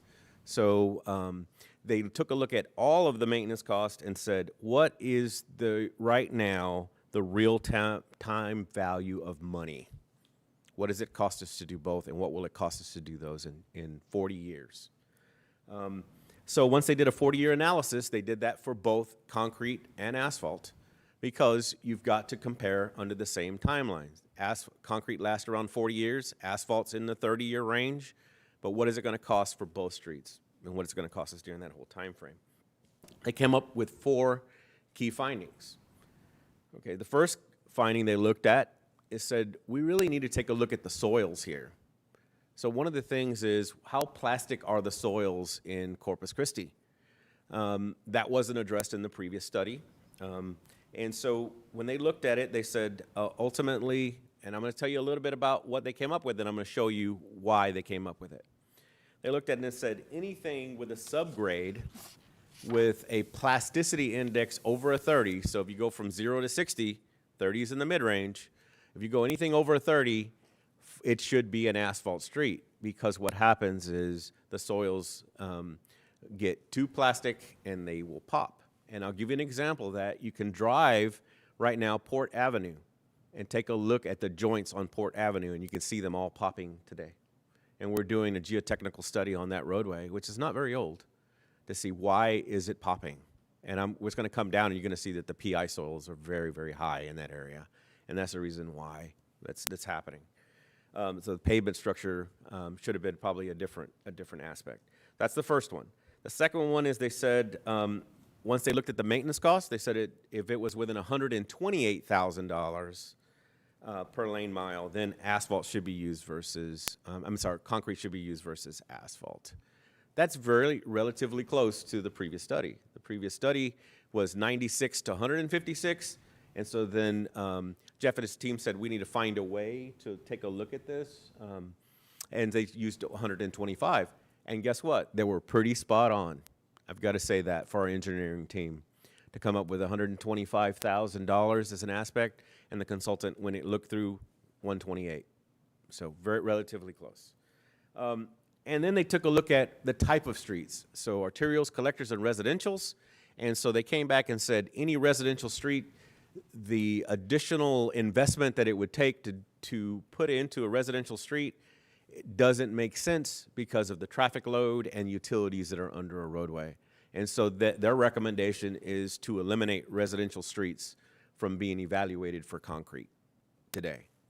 And then the last one that they looked at, they said if there's an adjacent street, adjacent pavement that's in concrete, that additional consideration should be given for uniform surfaces. So an example, we build a brand new bond program, build a street out of concrete. The next section is up for a bid, and it's relatively close to the 125. What they're saying is give some consideration to go back with concrete again. Don't just look at that 125 as a stopgap when you go through. And you want some uniform pavements when you're going through. What you don't want is a concrete street, asphalt street, concrete street when you go through that. And you may get that if you don't look at that when you move forward. So that's the preliminary presentation. I'm going to tell you the reasons why. Next slide, please. So here is the graphs that show how they went about to take a look at it. And they looked at it two different ways: non-expansive soils and expansive soils. And you see on the left is a concrete street. I want to draw your attention to the blue line. The blue line is the degradation line you saw on the previous slide that I had in the last presentation. So that blue line, if you see concrete, it's lasting pretty close to 40 years, around 38 to 40 years. That, again, is if you build a street and you do nothing, that street's going to go from 100 to 0 in 38 to 40 years. But that's not the way we do business. We shouldn't do business. We should be doing maintenance. So you see the squiggly lines on top of that? Those are maintenance. So you'll see that the blue line was the original condition, and then you'll see right up underneath that the orange, and that's a seal. And then underneath it is a panel replacement, which we weren't doing until now with our program. And then you'll see a sealant again, panel replacement, a sealant, and panel replacement. Those are the cycles, the maintenance cycles that need to go up. And you see as they're moving out, the condition is moving up and down, until it finally gets to a 50. If you draw a 50, you see that 50 on the left-hand side, and draw a straight line to it, you'll see that it gets to that black line, and that's when they had to recapitalize it again. Okay, so they had to recapitalize it again to go forward. On the right, you see asphalt, and you'll see that same kind of deterioration curve, and the maintenance applications that have to happen over 40 years. You see they got to 40 years, even though if you don't do anything, it's only going to last 28 to 30 years. But we still had to go to the same timeline as concrete. And you see the difference in that maintenance cost on the bottom. It's $128,000. That's how they come across when you're looking at life cycle cost in discounting cost and inflation cost, that's where we come up with a number. So next slide, please. So non-expansive soils, of course, more sandy areas, they drain better, and so you don't get the shrink swell as much in those areas. The repairs that you would normally do in those areas would be, crack and joint sealing on concrete, and this is important. When you're doing crack and joint sealing, you're not inconveniencing your citizens as much. If you look at it, it's about a half-day timeline. Councilman Hunter mentioned that he gets a lot of complaints based on the amount of work that's happening around the city. Well, that's what we're trying to reduce that down. If you're doing your maintenance right, you're going to do less invasive maintenance. Asphalt is a little more when you're looking at things. You're doing base and pavement repairs, overlays. Those are 1 or 2 days when you're going through. Again, non-expansive soils. Let's go to the next slide, please. These are expansive soils with clay. And this is the same graphs that are, and they have a little bit different timelines for the maintenance. And as you see, the cost between the two, asphalt and concrete, has now reduced to $18,000. So now what this says is, if the cost is within $18,000, which means they got to be really close for an expansive soil, under a 30 and under, then you go with concrete. But that is getting very, very close. In an expansive soil, you got to get really, really close in there to make that happen. And so for us, we think that's a wash. It's so close that should go ahead and go asphalt, because what you want to be able to do is to see it flex with the asphalt. And flexible pavements allow you to do that. Have you seen on some roadways where on concrete, it may not even be here, in other cities where you see it pop? That's because of the clay soils that are up underneath it. Sometimes those clay soils are 20, 30 feet deep. And so you're trying to bridge a 20 or 30-foot street, you're not going to be able to do that. And you need something more flexible. Again, you're looking at plasticity index, 0 to 60. Anything over 30 is too plastic and will cause a roller coaster effect, and with concrete will pop all over the place. And so that's where we're saying, and in expansive soils, anything over a 30, we should look back and say no. And we can do that during the geotechnical stage as the engineering team is looking at that before they bring that forward to you for recommendations. Next slide, please. So again, this is actually a picture of one of our concrete streets, and Councilman Smith will probably recognize that roadway. And he does have some sandy soils, but in the ditch lines, it mimics highly plastic soils in the ditch line, and that's in the ditch line. And that ditch line has already collapsed in this concrete roadway. So we're gonna have to do a lot of panel replacements. It's one of the roadways that's on the bond for consideration today, because it already needs some major recapitalization, and we go through that. Our current concrete maintenance plan will keep that from happening on our other roadways if we do that correctly. So again, the shrink swell factor on those areas with high clay is very high, and you start to see that either swell or shrink. We'll have to do concrete panel replacements, so we'll, in those areas with high clay areas, and that's going to take longer to do, and also be more invasive. Asphalt failures, we're going to have to do mill and overlays. So if you look at that, so it's 1 to 2 days. So again, you're taking maintenance timelines and costs into effect when you're looking at the two types of soils. Next slide. So here's a map of the soils of Corpus Christi. I don't know if anybody's ever seen this. So I want to point up to the island and around, and you'll see on the bottom it's fine sand and what they call miscellaneous urban, which is another way of saying some sand mixed with other fills and other things that are in that area. And if you look at the downtown area, it also has that type of material, if you look in that area. And if you look in North Beach, it has that type of material, fine sand and miscellaneous urban. Okay, those areas are basically, they have a lot of sand. And then you see the area that's kind of in a peach. That's all the clay area in Corpus Christi. So those are the areas that we would be looking at when we're building roadways, of which way we would be going. We have to take this into consideration. It's not just dollars. There are other factors that go along with that. Next slide.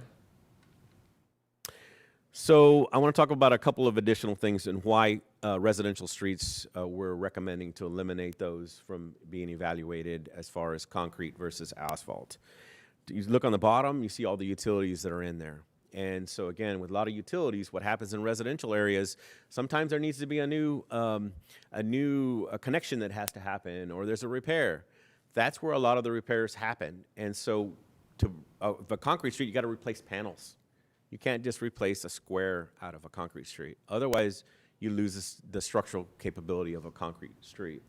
And so again, there you'd be, excavating that roadway. Our utility companies would be excavating that area and have to redo the panels as well. And we have less residential traffic in those areas. So again, investing in concrete in those areas, for us at this point, we're not recommending that. Now, when I say that, if a developer wants to build them out of concrete all day long, I'm like, yes, build them out of concrete, because it's going to give us some more life. They're investing in that. They're giving us some investments. And today, there are a couple of developers, one has already started, to build an entire neighborhood out of concrete.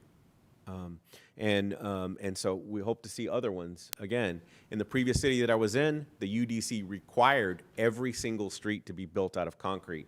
But when it came to city recapitalizing them, we used the same kind of aspect that you're using today. What do we put in? How does it make sense for us to put that investment in? Next slide, please. So our final recommendations, okay? For geotechnical conditions, when a plasticity index of the subgrade is greater than 30, asphalt should be chosen. That's the first recommendation.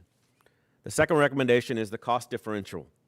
There's a minimum, it's minimum compared to the current 125. We thought, recommending 128 didn't make much sense. We thought 125 what was recommended before, to keep some semblance of stability. We thought 125. Our recommendation is still 125 when you look at that. Residential streets, again, should be eliminated from this review. It should be arterials and collectors only. And then pavement continuity. So if a project is adjacent to existing concrete section, concrete should be strongly considered. Next slide. So with that, I'm available for questions. Anybody have any questions on that? Pretty in-depth and pretty detailed. Thank you. I asked for it to be pulled off. Mr. Smith? Mr. Hernandez? Yeah, I wanted to say I thank you and I appreciate this. I know it's a lot of work that went into it. I like the more detail that we've gotten in this particular cycle than previous times. And the information, I noticed that you had mentioned, I didn't think we were looking at it for collectors. I thought we were only looking at it for arterials. So what was the thought process behind looking at it at collectors? So again, as you come out of your neighborhoods, you've got more traffic. And so Right. easel counts, an easel count is a tire rotation on a road. And a road is built with a tire rotation count, an easel count.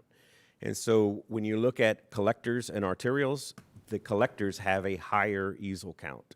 And so for me, is out of concrete, you're going to now be able to make that road last much longer. All right, so just using like an example in a street in District 5, like Patty Drive, which is right by the Chick-fil-A. It's used by 18-wheelers to get to the Walmart on the other side, so I can see where that collector would be. You would have more heavy traffic on it, probably more so than what it was designed for. Yes, sir. Okay, was this also taken into consideration materials that could be used for stormwater? Like, I know we had this discussion with a high-density polyethylene wastewater pipe as opposed to the big concrete one. Can you give some background on that? Sure. So when you look at residential streets, we have had some requests to put in HDPE pipe for the drainage system underneath our roadways. Today, our UDC requires RCP, which is rigid concrete pipe. And so it's very expensive to put that in, labor intensive to put that in. So we had some developers have come to us and said, if I put in a concrete street, can I put in HDPE pipe? And HDPE pipe needs something to bridge it, because on its own, under a flexible pavement, you do get some movement on it, which will start to deteriorate the roadway. And so for us is, we said, yes, you put in a concrete street, you're bridging over the HDPE pipe. We're allowing that at this point, if you do that plus an additional 2 years of warranty. And that developer had agreed to do that. So we are taking in, Councilman, we are taking in consideration HDPE pipe. We haven't gone and looked at that with our engineering group for capital projects, large capital projects, because large capital projects have larger pipe that goes underneath there. We need to do more engineering studies on those to see what type of fill, what type of roadway needs to go over the top of that. But that's something that we're certainly going to be looking at. I'm going to work with our partners in engineering to see what can we do in the future on our capital projects to see if that's even a viable option for that. And actually, I'm glad in bringing that up, I'm going to forward you and Jeff an article about it's being used in Chicago and how much weight it can withstand. Sure. So I'll forward that to you. Yes, sir. But has that been taken into consideration, and what the cost savings that could lend itself to with this? No, with this not in the study. We did not take that in consideration. Okay, so I guess we'll have to wait until when we review that next year. Yes, sir. If we can look at that. So if we can, for future reference, look at different materials that would be under the ground, what kind of cost savings that would be for concrete versus asphalt. I think there would be some significant savings there. Could you go back to that map that you had up? Sure. With the elasticity of the soils? Sure. Can you please go back to the plastic soils?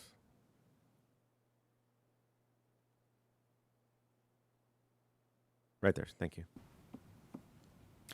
Now, you said peach area, you had like a pink area and a yellow area. What is the dark red area? So the dark red is a fine sandy loam. And again, so it's got a little bit of mixture of sand with some light clays in it, but still in decent shape to build on. Okay. My thought is that aside from collectors, I think arterial roads are much needed to withstand more weight. As if you drive down Staples in between Del Mar and where Ray High School is, you can see the ruts in the road where the heavy traffic had damaged or pushed down in those areas. And I think when you take into consideration this, where concrete is appropriate, and I agree with you on the elasticity of the soils, but where it's appropriate with those heavy traffic loads, I think concrete is specifically for arterials. I don't think we should look at collectors unless there's specific heavy traffic on it, i.e. Patty Drive, but I think there's more savings to be had here if we look at it on the long term, even on your graphs. If you did nothing, that concrete road would last 40 years. But I thank you for the report. I appreciate the time you put into it. Yes, sir. Mr. Smith? Thank you. Well, I wish concrete streets lasted 40 years on Walden Field, because we're about to spend $4 million on that 24-year-old street on there. I don't know why you're going outside for experts. We seem to have a lot of experts sitting on this council when it comes to this. But anyway, it's good to see that now for the fourth time you've come with a consistent I think we internally did 2 studies that came in with about the same, then we went to freeze, and now we're coming to here. I think one thing, and thank you for the presentation, that I've always liked having a specific amount. So when we're up here, we're not, we know the $125,000 a lane mile, and more importantly, do our contractors out there that they know their bid is not going to be overturned by actions sitting up here, but it's based on experts. And you did mention the uniform and continuity when we're going up to a concrete street. Is it possible when we're going out for bid that we can put that amount so the people bidding on that have clarity, that they know when they turn that bid in what that evaluation is going to be? So we're not sitting up here saying, oh, well, you know, it's uniform and continuity, and it was $196,000. You need to vote this way. So we don't have to make that, we experts up here, concrete experts, asphalt flex base experts don't have to make the decision, but we have a staff recommendation, and more importantly to our contractors out there. So any comments on that? I'm going to turn that over to Jeff and let him answer that as far as putting it out for bid. Well, we'll certainly take that in advisement. I'm in agreement with you. I think it's better if everybody knows in advance how the bids will be evaluated. Yeah, because I hate to see a bid overturned where we do it up here where we don't have a hard number going. To me, it's unfair to the contractors out there with So it. it does, I get where you're coming from. I think, I would say, yeah, you know, I think you would pay a little more for concrete if it maintains continuity, but then how much more? Yeah, exactly. How much more? A I little think bit we've more. gotta That's take a that under advisement. you can drive that truck through. And one last comment. You know, concrete is a very unforgiving material. And one thing that we just approved on the airport, we're going to spend $1.4 million in repairing our concrete aprons, 20-year-old aprons on that. So I'm glad to see talking about the PI, and we're taking this scientific approach. And just like the last item, Richard, thank you, Sarah, all the staff. Y'all are just doing terrific work. Sir.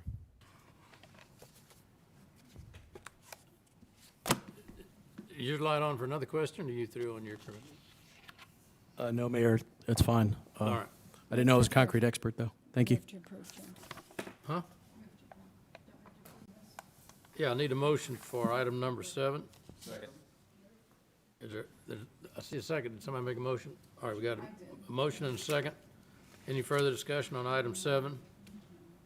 You want to call the roll on this one too, in case? Yes, Mayor. So for passage of resolution number 7, Mayor McComb, Aye. Council members Guajardo, Hernandez, Aye. Hunter, Aye. Molina, Aye. Roy, Aye. Smith, and Barrera. The resolution passes. All right, then this gets us down to item number 12, tax increment reinvestment zone number 5. That's the one out there on the new. Well, we got these 3. You want to break for lunch now and then come back to these? I mean, they're nothing. Huh?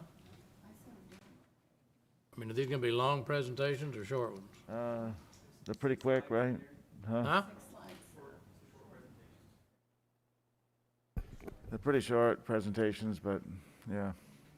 All right, well, let's go get number 12. First reading of approving tax increment reinvestment zone number 5 project finance plan.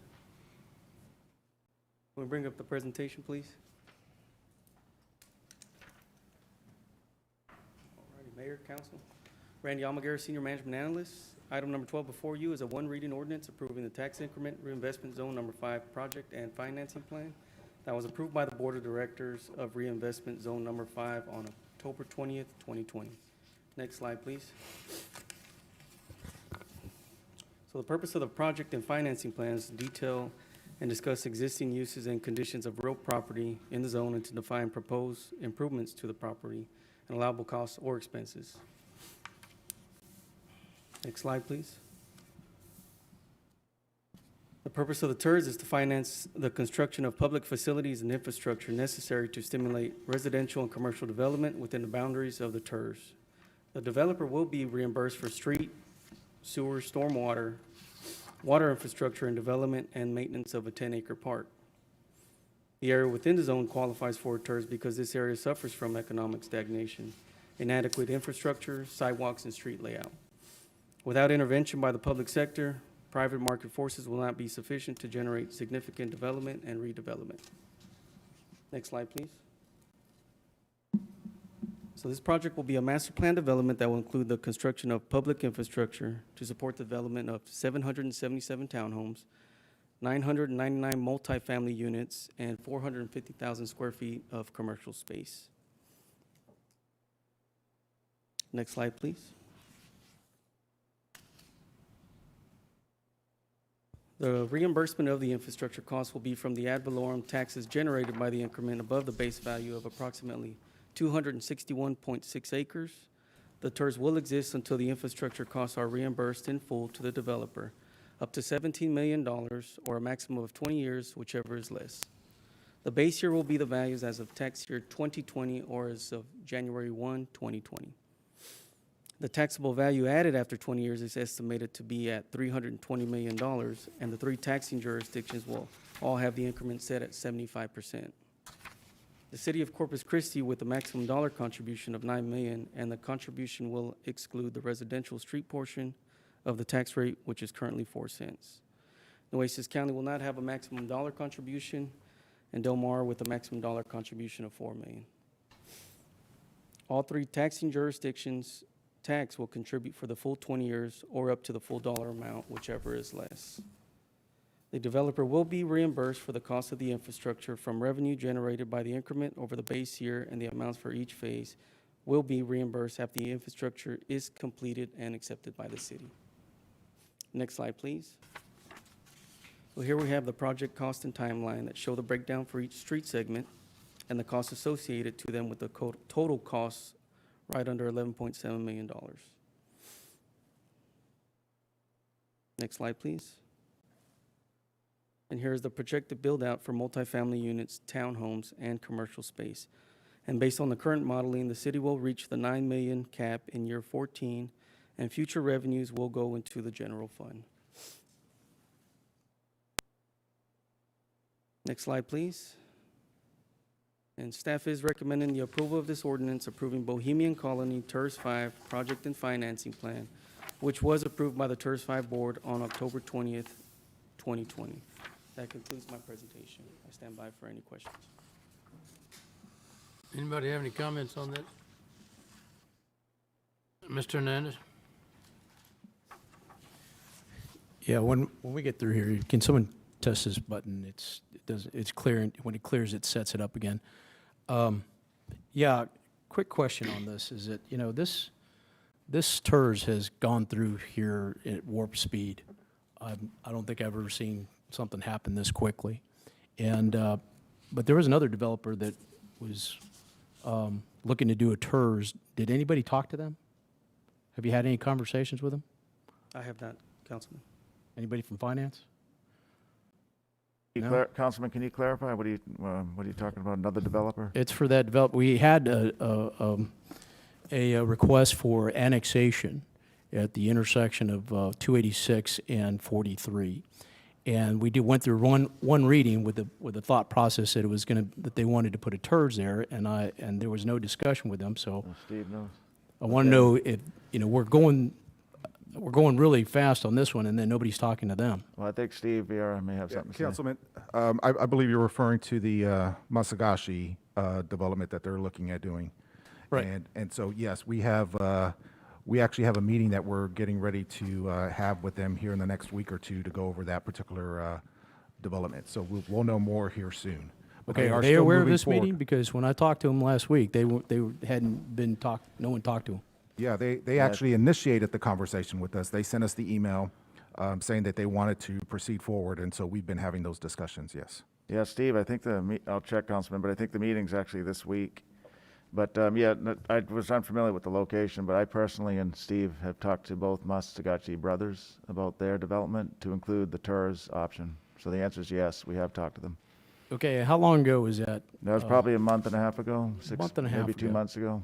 We're waiting on them. In fact, that's why we're meeting with them again Let's- this week. I mean, is that pertinent to our agenda item? Well, here? it's pertinent in the sense of how fast this is going. They didn't ask for a TERS, Councilman. And- Yeah, they didn't ask us to develop a TERS. This developer did. They have numerous options they're looking at to include a TERS, a PID, several options. We had a one hour, maybe 1.5 hour meeting. There was never a request for us to initiate a TERS. But let me get the date of that next meeting. I'll circle back with them because the understanding that I had was that they were asking for a TERS and they were on the process, and that's why they were asking for annexation as opposed to doing a PID.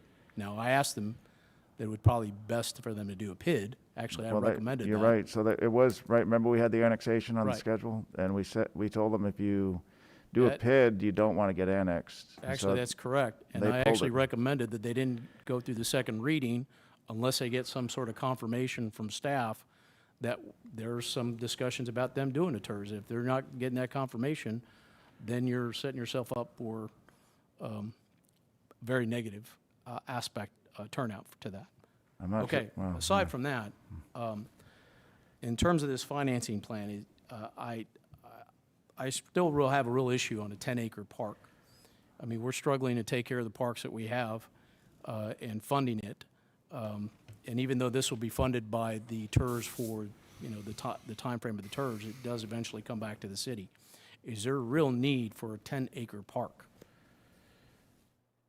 Heather, you gonna, okay, Heather's gonna talk to that question. I'm Heather Hurlbut, Director of Finance. So the park actually is an option. We've included it in the TERS. If we do decide to move forward with it, it will be done towards the city's specifications. In addition is when this TERS dissolves or when it meets either the 20-year life or the commitment is finished, then one of the things that we are going to have to be able to be cognizant of is making sure that as this revenue comes back into the general fund, that we do allocate a similar portion that's being used for maintenance within the TERS to be funded, to be allocated towards park maintenance to continue that maintenance.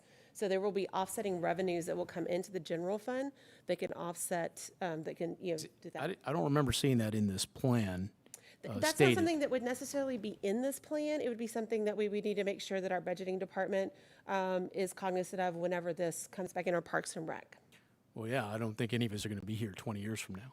Exactly, Right, but yes, so- that is something, that's not something that would be in this plan, since this just governs the TERS itself. Okay, like I said, I think a 1-acre park would be fine, but 10-acre park is a lot of park. Yeah. All right, thank you. Councilman, just a quick comment on the park. So, in developing the 10-year master plan, some of the initial feedback from the park department is a larger park is more preferred than these little small pocket parks that are all over the place. So that's something that we'll bring forward to council over time, that set up because of the Community Enrichment Fund, I guess, encourages small set-aside. So this is, Well, how large is Los Encinos Park just down the road from there? I don't, there's nobody here from I parks. mean, I'm not familiar. it's a Yeah. pretty substantial park. Right. Yeah. My point being, in new developments, a larger track is preferred from the park professional than these little small pocket parks that are hard to develop and hard to maintain, I guess. We'll bring that forward to council in the Okay, near and future. then Greenwood Park, I'm sorry, not Greenwood, I call it Greenwood Park because it's a Greenwood pool, but it's just down the road as well. It's a Yeah. large regional park. Right. You can't do anything there because it used to be a dump, I believe, or Landfill or something. landfill, Yeah. excuse me. Okay, and then that meeting tomorrow is at 4 o'clock, just so you know. And just to be clear, so in that first meeting, the meeting with the Mastagachi brothers, we're open to any idea, but the developer has to tell us how they want us to proceed. And to date, the Mastagachis haven't done that. The first meeting was conceptual. We talked about the different development options. And Okay, so as long, my only goal here, and I've said this many times, is to make sure that we have a fair playing ground. We do. For all developers. Right. And there should be no preference for any particular one. We agree wholeheartedly. Yep, no doubt. Thank you. Yes, sir. In our early discussions on this one, we talked about the real value and having money come into this TERS is the fact that the commercial development's where you generate the money, not the rooftops. And we said there'd be some stipulation within the first 1 or 2 or 3 years that commercial be addressed rather than wait until the end of the 20 years. Is that identified and required in here, or does that come under some other plan? We do have that. It's going to be on the development reimbursement agreement. I believe it's item number 14 that we'll be presenting to you. That breaks down. Item number 14 today? Yes, sir.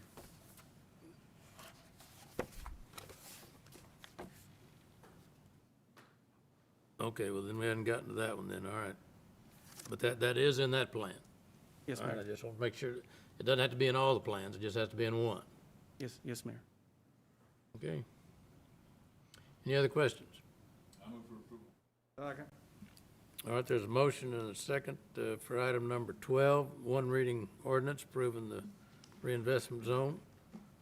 And they got all their board members, I think you said, appointed last week or something, or from the time we set it up to got it back. Delmar and, Yeah, Yes. Oh, they yeah. did. They held their first meeting last week. okay. All right, Ms. Worth, you want to call, or do you need to have a, since this is the tax increment zone, you want to call the roll? Sure, if you'd like, Mayor, no problem. Okay. So for passage of ordinance 12 on emergency, Mayor McComb? Aye. Council members Guajardo? She's not Yeah, sorry, I'm here. Hernandez? I abstain. Okay. Hunter? Excuse me. Aye. Molina? Aye. Roy? Aye. Smith? And Barrera? The ordinance passes. Okay, item 13, resolution authorizing execution of interlocal agreement with Delmar College for the participation in this. Good afternoon. We're accepting their offer to pay money? Exactly. So actually, council did approve the interlocal with Del Mar at the last meeting, but they were actually having their meeting at the same time for their Board of Regents to approve the interlocal. So what they gave us is what they thought they were going, what they were proposing. The board actually extended the time period from 14 years to 20 years. But kept the cap at $4 million. So what we're doing now is just amending that interlocal agreement to reflect that Del Mar will participate for up to 20 years versus the 14 years that was in the original interlocal agreement that we brought to council last week, All right. or week before last. There's a motion and a second. Item 13, again, call the roll, please. For passage of resolution 13, Mayor McComb? Aye. Council members Guajardo? Absent. Hernandez? Aye. Hunter? Excuse me. Aye. Molina? Roy? Aye. Smith? And Barrera? The resolution passes. All right, this item 14, that gives us our stipulation.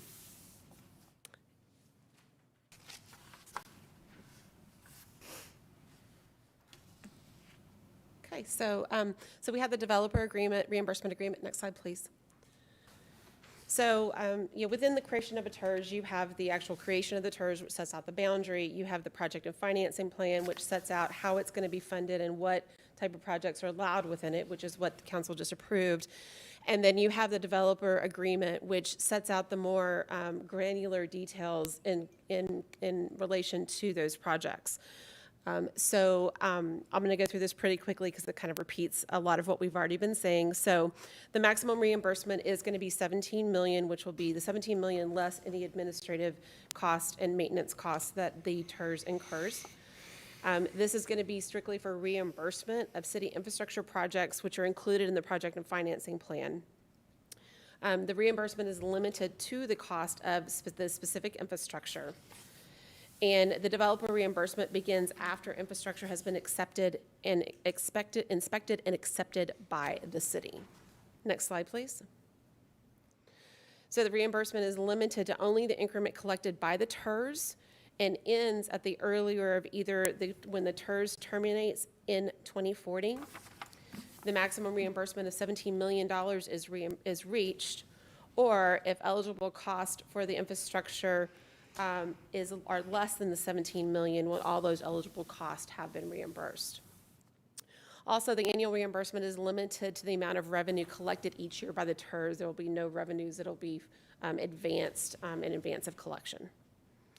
Next slide, please.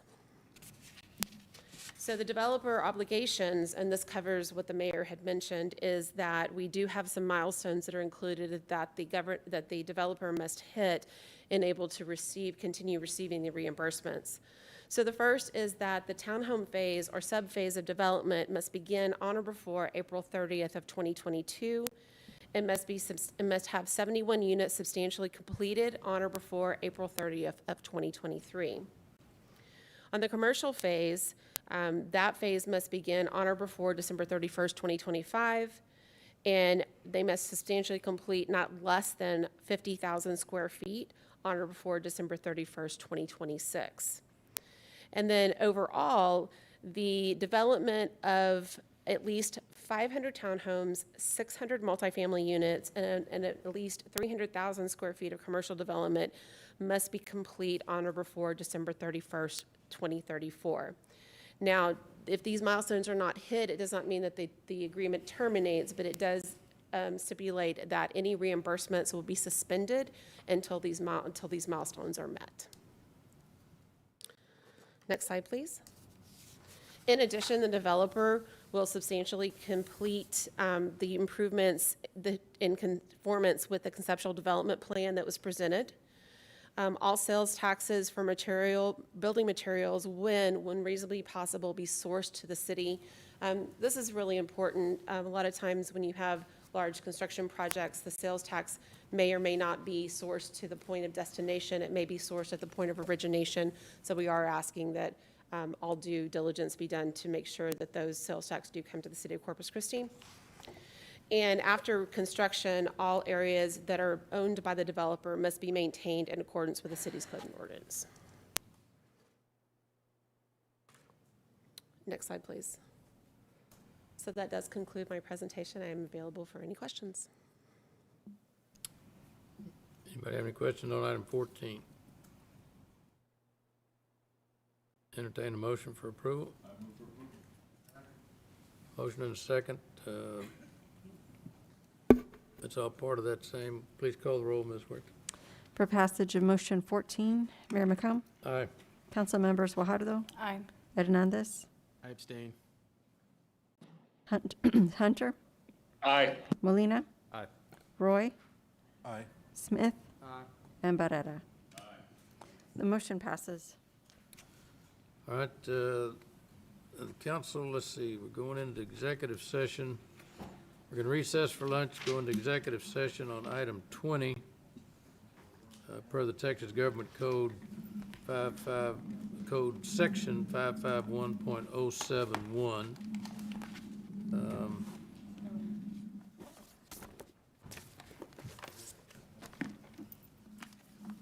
Does that get me covered, Ms. Worthington? Yes, sir, it does. Thank you. All right. We'll recess, go into executive session and the lunch hour. Be back, try to be back about 2:30, if not sooner or later.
for regular session.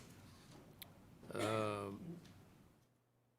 think there's a motion then for item 20 is, who's gonna, Mr. Roy? Yes, Mayor, I'd like to make a motion to authorize the city manager or designee to execute all documents necessary to settle the lawsuit of Stephen Ambridge versus the city of Corpus Christi, officers Brandon Cordell and Andres Lopez, in the amount not to exceed $130,000. Is there a second on the motion? Second. All right, there's a motion and a second to authorize the settlement. Any other discussion? All in favor, you want to call the roll, Ms. Huerta? For passage of motion 20, Mayor McComb? Aye. Council members Guajardo? Hernandez? Aye. Hunter? Aye. Molina, Aye. Roy? Aye. Smith? And Barrera? The motion passes. All right. Mr. Zanoni, I've been told that all the folks interested in item number 19 are here. Is that a correct statement? Yes, it is, Mayor. Would you have any heartburn if we moved item 19 up so they wouldn't have to No. sit here for the rest of it? No, that's a good idea. Let's do that. All right. Then we'll go to item 19, and this is something that I don't recall the council ever, the last year or so doing this, that it's an appeal, and I've got a script to read, and to make sure that we follow the procedure. So if you're ready, Ms. Huerta, you ready? Yes, sir, I'm ready. All right. Item 19 is an appeal to the City Council of a decision by the Construction Trade Advisory and Appeal Board. On September 17th, 2020, the board upheld a 6-month suspension of the city plumbing contractor's registration for Vargo Plumbing and Utilities, Inc. The purpose of today's appeal is to determine whether to uphold, modify, or set aside the suspension. We will conduct the appeal per the process set out in the agenda. So we got, is Mr. Vargo or someone here you're here, and then somebody, the city, that you're representing the city. All right, well, this is the process, the procedure. The statements of facts up to 3 minutes, and Ms. Huerta's got her timer over here, so we'll need to be paying attention to that. Does a bell go off or a? Yes, sir, something? bell Okay. go off. Statements of facts up to 3 minutes, and then, is it Mr. Vargo or? Vargas? Mr. Vargas, you're representing Vargo Plumbing, all right? Then you'll be given 3 minutes, and this will be uninterrupted from the county, from the council, from both individuals, and then we'll have a chance, I think, at the end. But let's start with a statement of facts up to 3 minutes. First Assistant City Attorney Buck Bryce will present the statement of facts regarding the appeal. And it's, you're limited to 3 minutes. And then if we have any questions for the staff or the appellant, we'll reserve them until the oral presentation by the city staff is over.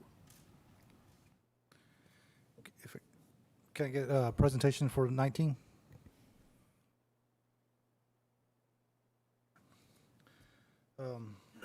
Honorable Mayor and council members, we're here today for the appeal of the suspension of Vargo Plumbing Utilities LLC City Contractors Registration. Next slide. The events that led to this suspension are as follows. On July 16th, Vargo Plumbing Utilities submitted a water tap application for a property that did not have building permits. On July 30th, senior inspection staff visited the property and issued a stop work order directing the owner to stop all work and submit construction plans for city review, approval, and permitting. On August 14th, the building official suspended Vargo Plumbing and Utilities Contractors Registration for a term of 6 months. Next slide. On August 26th, Vargo Plumbing and Utilities LLC appealed the decision of the building official.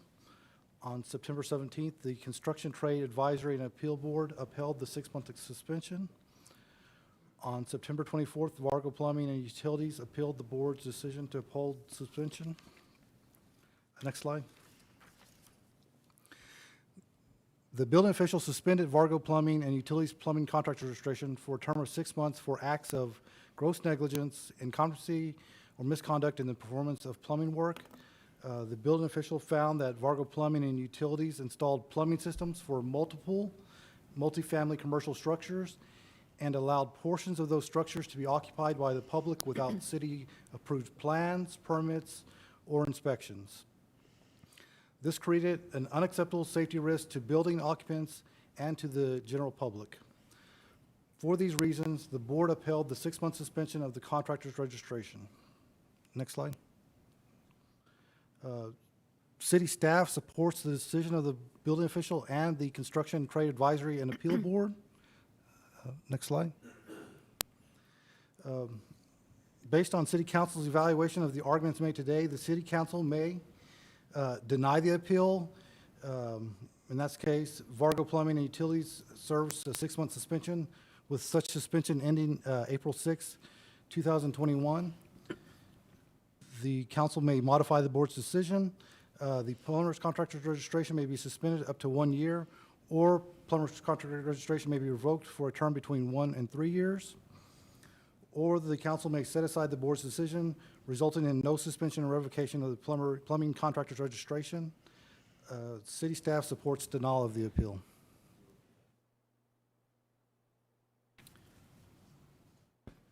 All right. That completes your presentation.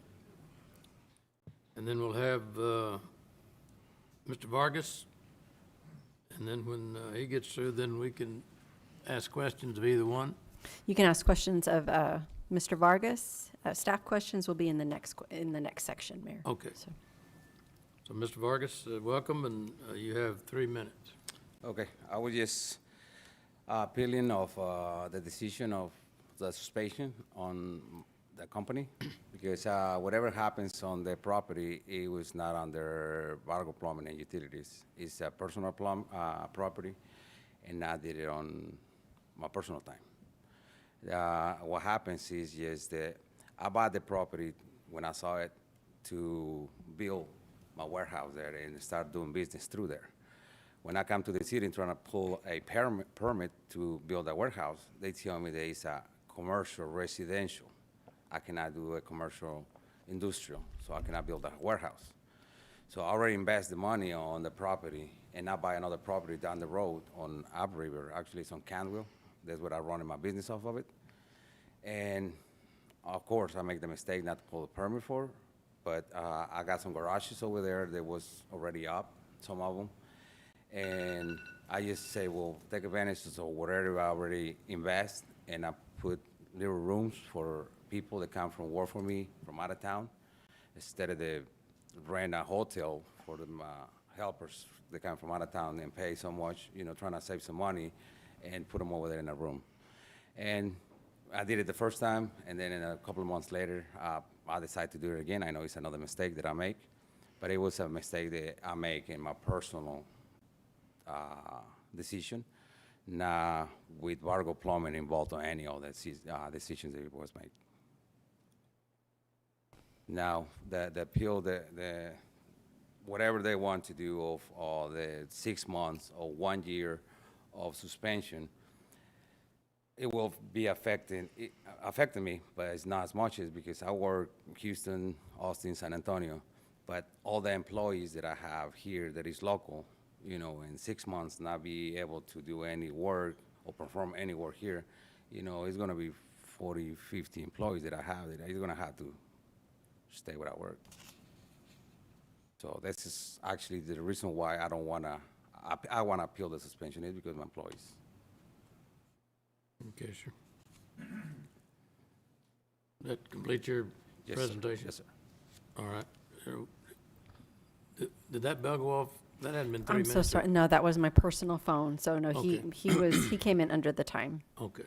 So that completes your presentation? Yes, sir. So now that we've got an opportunity to ask him some questions? Yes, sir. That's right. All right, does anyone on the council have any questions of Mr. Vargas? Mr. Roy?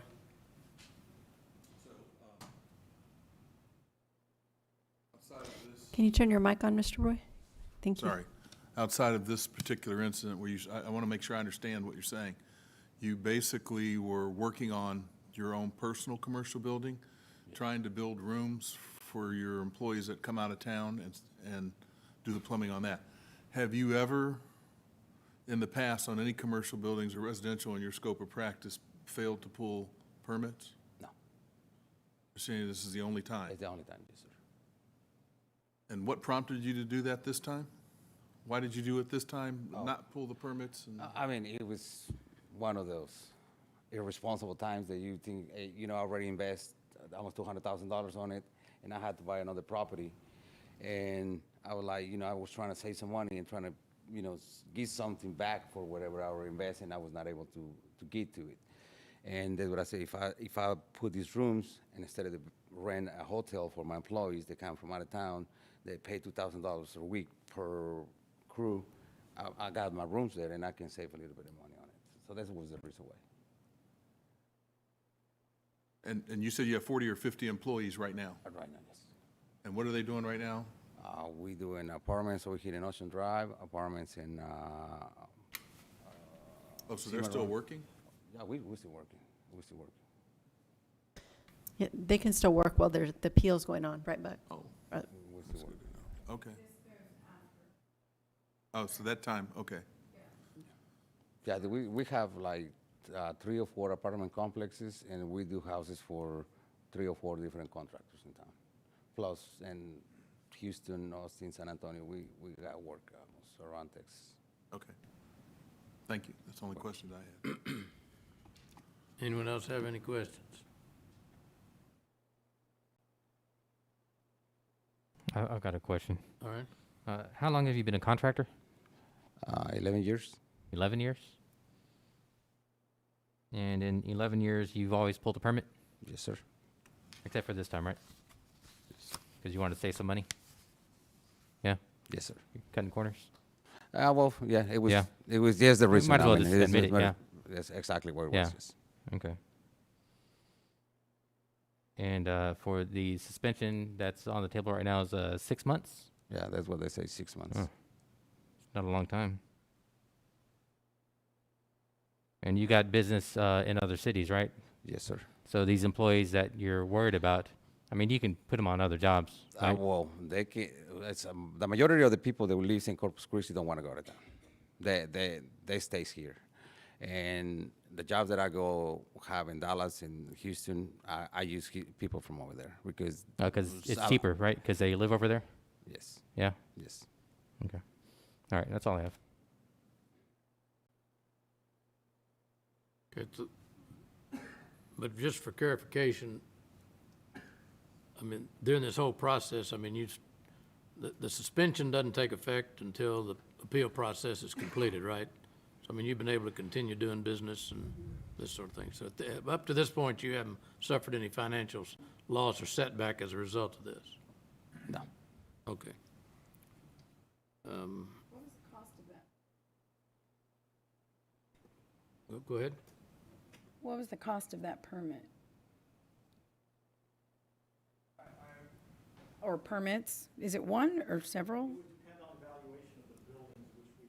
Can you speak into the mic, Gene, if you can find, yeah. Well, what would it have been? I'm just curious. So the cost of the permits would be based on the valuation of the buildings and square footage, which we've yet to establish that to this point. But the building is being used, or had been? Correct. Has been, At right. the time of that we went out there, yes, it was. Okay. All right, so Mr. Roy, you had something else? Yeah, I want to understand your motive. Does it take a long time to get a permit? No. I made my mistake. I mean, it was just one of those things that you say, I'm going to do it. Probably nobody going to know. And I made it. My mistake is mine, and I made it.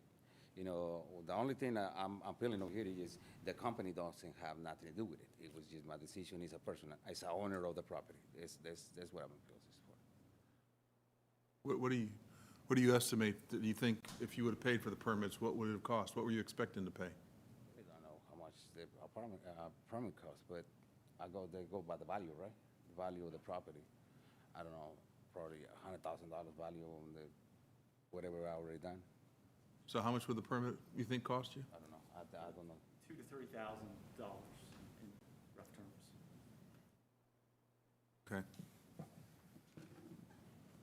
Okay, that, When they come over, they stop me to work. I didn't do anything else. I mean, it's there and everything is being engineered and processes. Everything is in the process right now to see what we had to do. all right, Mr. Lane. Question for Mr. DeLauro. Well, let's get Mr. Vargas' Okay. questions cleared up, and then I think the city staff has a Yes. chance to come back and rebut That's right. some of his argument, and then we can ask the questions. That's right. So go ahead, and if we got anything left. Now, you go by Vargas, but the company, is it your company that goes by Vargo? Yes. So you are the company, whether you say Vargas or Vargo? Yes. Okay. Well, it's an LLC. I mean, actually, just. Excuse me? It's an LLC, so I'm officially, I'm just the president of the company. All right. Okay. All right, any other, did you have another question, Mr. Lane? Oh, okay, well, all right. If there's no other questions, then, Mr. Vargas, thank you, and if you'll stick around a minute, we'll kind of see where this goes. But now the city response has up to 3 minutes. Gene DeLauro will present the city staff's response to the Mr. Vargas, and he'll be limited to 3 minutes, and then we can ask him questions. So, Mr. DeLauro? Good afternoon, Gene DeLauro, building official with Development Services. One of the things that I want to be very clearly known here is why we went for a suspension versus just a run-of-the-mill administrative penalty for this project. Work without a permit is a problem in this community, as it is in other communities. And typically when we come upon projects that have been started without permits, there's administrative penalties, financial penalties that are assessed in addition to the permit fees. The reason why I think we went for the suspension in this case was, number one, these buildings have been around a couple of years. One of them was completed, but we allowed people to move in and occupy these buildings. And without any city oversight, any plan review, any inspections, we didn't spend much time in the building when we were out there, but it's clear that these are multifamily buildings that lack fire sprinkler systems that should have. And so the decision was reached that a suspension was warranted because not only did we construct buildings without permits, but we allowed people to occupy these buildings. And so that was really the reason why we decided to go the route we did. If the buildings were under construction when we came upon them, we probably would just be looking at an administrative penalty for beginning work without permits. But in this case, the act of moving people in and allowing them to occupy these buildings in the absence of permits and inspections drove the decision to warrant a suspension, a 6-month suspension of the registration. The other thing, and I understand Mr. Vargas, his thinking when it comes to, well, this is my property, I did this on my own, you're holding the company, my company hostage or suspending my company from allowing to get permits. I don't see the difference between the property owner and the company. Mr. Vargas is a contractor, has been in this community a while, and he knows what the rules are. I certainly have expectations for our corporate citizens to act in accordance with our ordinances and to act accordingly. We can't be out there trying to police, the community such that I expect these registered contractors to act accordingly and to police themselves. We have to have that in this community. We can't rely on city staff stumbling upon projects under construction to make this work. We've got to rely on our corporate citizens to do the right thing, not because somebody's watching them and looking at them, but because it's the right thing to do. I would also point out that while it doesn't have anything to do with public safety, these buildings are not on the tax rolls, and they should be. And that's a problem, and that's when we permit buildings, that's how we, one of the ways in which we assess and get these buildings on the tax rolls, so. All right. Thank you. Now, does anybody have any questions, clarifications that you'd like to ask Mr. Laro? Mr. Molina? Thank you, sir. Mr. DeLauro, I know we're talking about permit here, and to someone who may not be familiar with the industry, permit is not just a piece of paper that we're talking about here. Can you kind of talk about what that permit represents and what goes into obtaining a permit for this type of project? Sure. The first steps obviously would be to submit a set of plans that city staff could review, make sure that it has all the life safety components that a set of plans should have, that we start with a good plan so we make sure that we have a compliant building when we finish. And then along the way, obviously city staff are doing, as well as the engineers involved, are doing periodic inspections to make sure the work complies with the approved plans. And when we get to the end of that process, then we're fairly assure ourselves that it is safe for the public to enter these buildings and use these buildings as they are intended to be used. Unfortunately, that wasn't the case in this particular project. So typically on a project like this, a person would go to your office with a signed and sealed set of plans from an engineer. Correct. To get this permit, and those sealed drawings indicate that a qualified professional engineer designed the building to make sure that it was safe for the general public.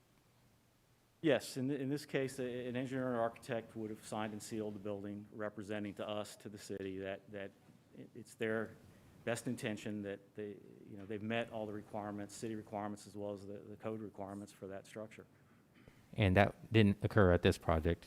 Has not occurred to date. So, yes. so we don't know if this building is safe or not for the general public. We don't know. We don't know and will not know until we receive a set of plans and do some pretty fairly intensive field inspections whether or not these buildings will meet our requirements. Okay, thank you. Mr. Smith?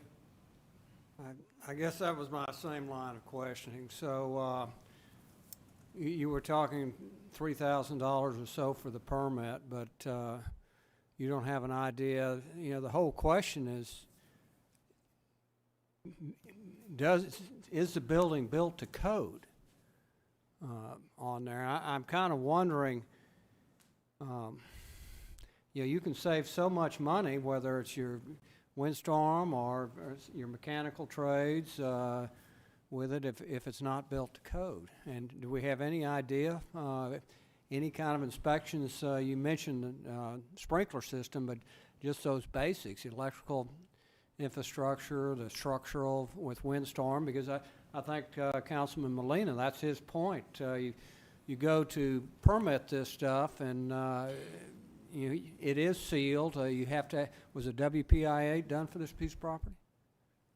So not only do we not know from a city side structurally, we have no evidence if this was built to our wind standards, our electrical standards, or any of our other kind of standards. We don't. To date, we don't know that. Okay.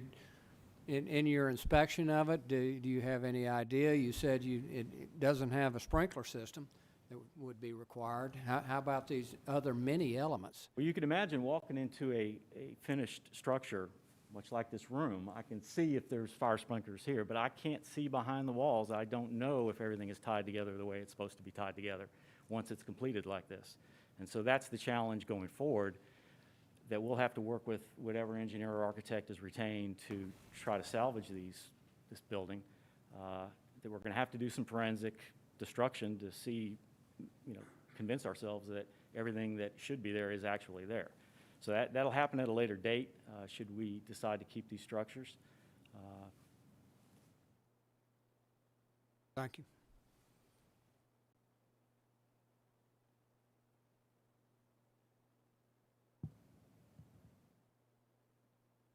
Anybody else have any questions? All right, so when you say up to code, what is this? Is the property, is it zoned? Is the zoning appropriate for this? Yes, sir. So the zoning is okay? Yes, sir. All right. So the basic facts is that Mr. Vargas built for himself without having to go through the permitting process. If it had been a customer, he would have had to, the customer would have had to go through this, and he would have had to acquire the permits and processes. So it's not that he was, and I think he admitted that he just made a mistake. That's a pretty big mistake for somebody that, I mean, makes their living having to get permits every day for people to do a project. Other than the fact, if I don't get the permits, I can save $3,000 or $4,000. Correct? That was part of the analysis, I think, when we looked at, you know, a penalty, if you will. The decision to make, you know, a 6-month suspension was based on a number of factors, to include some of the things that you Well, just and I don't know who these employees are that he brings in from out of town, that he's putting up at this facility that he bought, but I think it is a health and safety issue if they don't have the proper wall or firewall between, if it's a motel setup, I guess it's just room after room after room. I mean, but I don't know the building codes enough to know if there's supposed to be a firewall where you got multiple users in a building in case somebody's in there and falls asleep smoking a cigarette, or they've got a hot plate in there making, I mean, a coffee machine that shorts out. Mm-hmm. If they don't know, then you just burn the whole thing down. I mean, that's a safety issue, and health and safety. And I don't know what the building code is on that, but is that part of the building There are code? various levels of protection and how you get there. If the buildings are sprinkled, we have a firewall requirement is a less requirement. If we don't have fire sprinklers, then we have a much more robust firewall requirement between the units. But you can comply in a number of different ways, but it's a holistic view that we take, and that's when we do a plan review, we can see what they're proposing and how that all fits together. In this case, we don't have anything to look at other than a visual walkthrough to say, Okay. there's no fire sprinklers there, and there should be. All right, so I mean, do you know if there's a,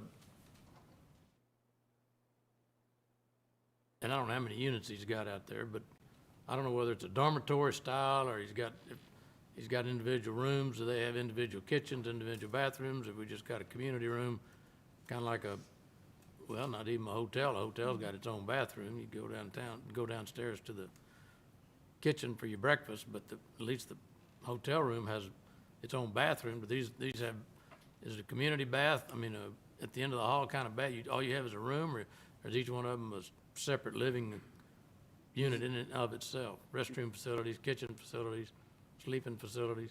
You don't know? These are very much set up like a motel type unit with a bathroom in each unit. And We do know that. yeah, that we could see. So And the recommendation is a 6-month suspension. yes, sir. So and the staff is recommending a 6-month suspension, that would prohibit him, or he would not be able to pull a permit or do business in Corpus Christi for 6 months. Correct, but I would add a caveat that any permit that we've issued previous to this determination would be honored going forward. So if Mr. Vargas pulled a permit last week and has workers working on a site, that permit, regardless of this outcome, would still be valid going forward. It would only be from whatever point we reach a decision going forward where we wouldn't issue permits for new work and new projects from the time that we make the determination going forward. So if he's working on several projects now, he can keep working on those. Correct, they would not be affected. That would be unfair to the general contractors and the other projects that are out there that didn't put themselves in this position. So we would not cause them harm. All right. But the essence of it is that if this council upholds your recommendation of suspension of the permit, of his license, I guess, or the ability to get a permit for 6 months, then from November 1st to April of next year, something like that, 6 months, whatever 6 months is. There's a few days Yeah, once or credit. So he would not, Yeah, but if yeah. he couldn't do anything other than finish jobs he already had under contract. Correct. He would not be able to obtain new permits for work. And if somebody wanted him to do their job, then they'd have to be willing to put it off for 6 months to get him to do the job. Yes, that would be correct. Or find another plumbing company to do that Or work. find another plumber to do it. Yes. Right. Okay. All right, so at this, anybody else have any questions? Anybody have any questions of Mr. Vargas? All right, well, then I think at this point, as was explained at the beginning, we have three options. One is to deny the appeal. In other words, uphold the 6-month suspension, and what would the effective date of that be? Today or tomorrow, or what would the effective date of that be? Yes, the effective date would be today, and the suspension with the time he's already served would end on April 6th of 2021. So the time he's been served? Whenever he files an appeal, it stays the suspension. So there's been periods of time between suspensions where the suspension was active, but then he files an appeal and stays the suspension. Okay. I'm not sure I understand that, but once he filed the appeal, that stopped the process. So he was his permit was stopped for 4 or 5 days or whatever it took until he filed an appeal. Yes. So when you say 6 months, that's 5 days plus however many more days it takes to get 6 months, 30 days worth a Plus, month or yes. whatever it is. Okay. That's correct. All right. So deny the appeal and uphold the 6-month suspension. And that date then would be determined how many days have already been used up prior to the appeal. Modify the board's decision from 0 to 3 years. Well, the suspension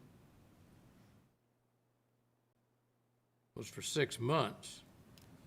So you're saying if we really wanted to, we could suspend him for 3 years? Yes, that's correct. Or we could not suspend him at all. We got that option. Nothing or 3 years? Yes, So 3 years is the maximum. correct. 3 years is the maximum. Okay. You could do 1 month, 2 months, right, Buck? Right, Yeah, but that- something between 0 months and 3 years. Yes, yeah. Or set aside the board's decision with no suspension.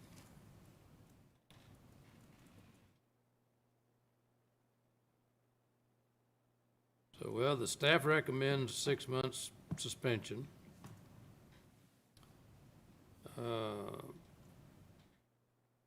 I'm a small business owner, and I know I gotta play by the rules. And I make bad decisions, but sometimes when you make bad decisions, you gotta pay the price. I guess to get it going, then I'd make a motion to uphold the staff's recommendation of a suspension for 6 months with credit given for the time already used during the appeal process. Is there a second?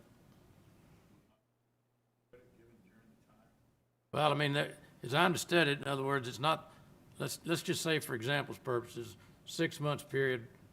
I mean, it won't start, let's just say, what's today, the 27th? 20, all right, let's just say, for example, tomorrow, the 28th, you wouldn't go 6 months from the 28th, counting the number of days, based on 30 days a month, I guess, how you calculate it, unless you're on city council and trying to determine what a year is. But anyway, the suspension, when they came down for their first ruling, initially, I guess, from the Trades and Advisory Board, they suspended him. And if it took him 10 or 12 days to appeal it and didn't do anything within that 8 or 10 days, or 10 or 12 days, then he's already used up 10 or 12 days of that 6 months. When he filed his appeal, then that put the suspension on hold until the appeal. So he was able to keep working.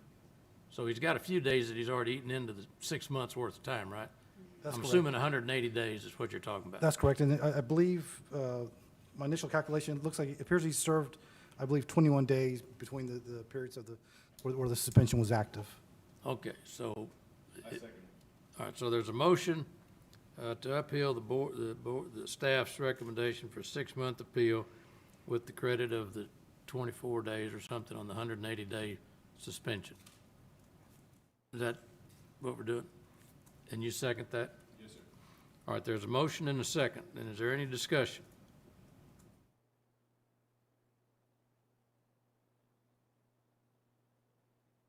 I don't see any discussion. There's no, at this point, Mr. City Attorney or Miss City Secretary, it's just our vote and discussion at this point, right?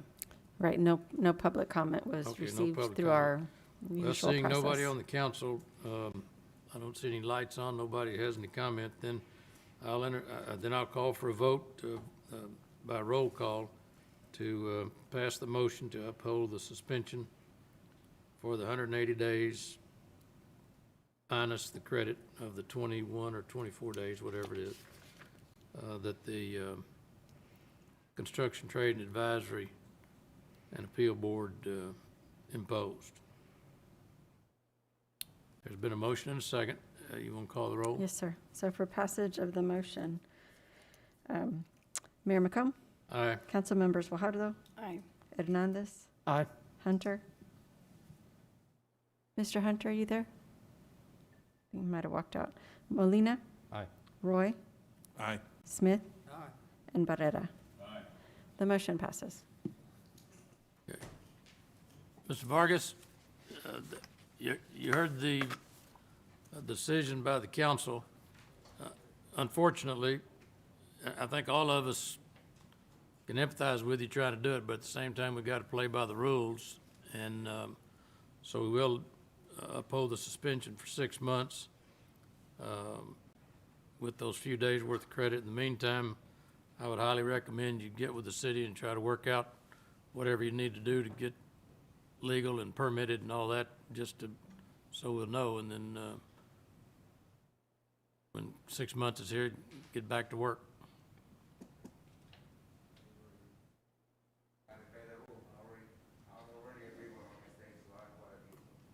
Okay. All right, well, they'll get in touch with you to kind of follow up on this then. All right, thank you, sir. Okay, that took care of item number 19.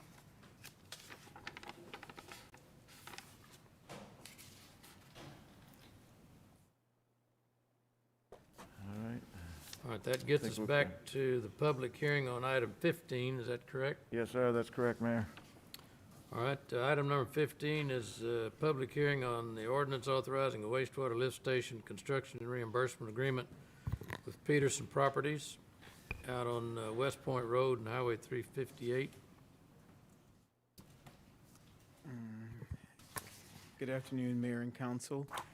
The ordinance before you is a wastewater lift station construction and reimbursement agreement with Peterson Properties LTD to transfer $520,000 from the Water Arterial Transmission and Grid Main Trust Fund and $40,000 from the Water Distribution Main Trust Fund to the Wastewater Trunk System Trust Fund and appropriate $712,412.82 from the Wastewater Trunk System Trust Fund to reimburse the developer per the agreement. Next slide, please. This slide shows an aerial overview of the proposed subdivision property, which is named West Point Crossings Unit 2. The subject property is located along West Point Road and Highway 358. The property totals 6.9 acres. The preliminary plat was approved by the Planning Commission in May of this year. The property is zoned CN1 Neighborhood Commercial, and the planned commercial build-out is for a VA community-based outreach clinic. The clinic is anticipated to be 70,000 square feet in size, and the estimated construction cost is $14.5 million. Next slide, please. This slide shows the approximate location of the planned wastewater infrastructure improvements. The developer is required to construct a lift station along with 110 linear feet of 10-inch wastewater collection line and an additional 75 linear feet of 8-inch force main line to connect the lift station. The proposed lift station will extend wastewater services to approximately 197 acres of property within the sub-basin service area. Next slide, please. You see there the service area map. The yellow area is the approximate 197 acres that will be served by this new lift station. Next slide, please. This is a slide that council asked for going forward with these kinds of reimbursement presentations, and the last audited numbers we got from finance was on 8/31/2020, and the balance in the trust fund was $1,051,899.27. As you see there at the bottom, that doesn't take into account the reimbursement requests that were approved by council in September and in October. $133,620 for Masagatsi Enterprises in September, $20,562.52 also in September for MPM Development. Just last Tuesday, $160,164.94 for Grangefield Development. And of course, the case that's before you now, the request before you now, which is $712,412.82. When you do the math, the unaudited numbers that are left in the trust fund will be accumulatively approximately $25,000. Next slide, please. Staff recommends approval of the wastewater lift station construction and reimbursement agreement with Peterson Properties LTD, and I stand by for any questions. I'm confused on the numbers. I was following you there for a second. You're saying on the trust funds right now, you've got $1,051,051, that was of August 31st. Yes, sir. And then you went through a litany of things of what we've committed to September and October. Yes, sir. And what does that amount to? That amounts to about roughly about 200, a little under 300 grand, yes. 300. Yes. So that's where you, because if you take this 712 out of your million, that leaves you 399, and we've already committed 300. Right, which is why you have such a small amount remaining. You have $25,000 left. Exactly. But keep in mind, we haven't received the update from finance, and as everyone plats, the buckets obviously self-populate, so I'm sure it'll be a robust number when we get the latest audit.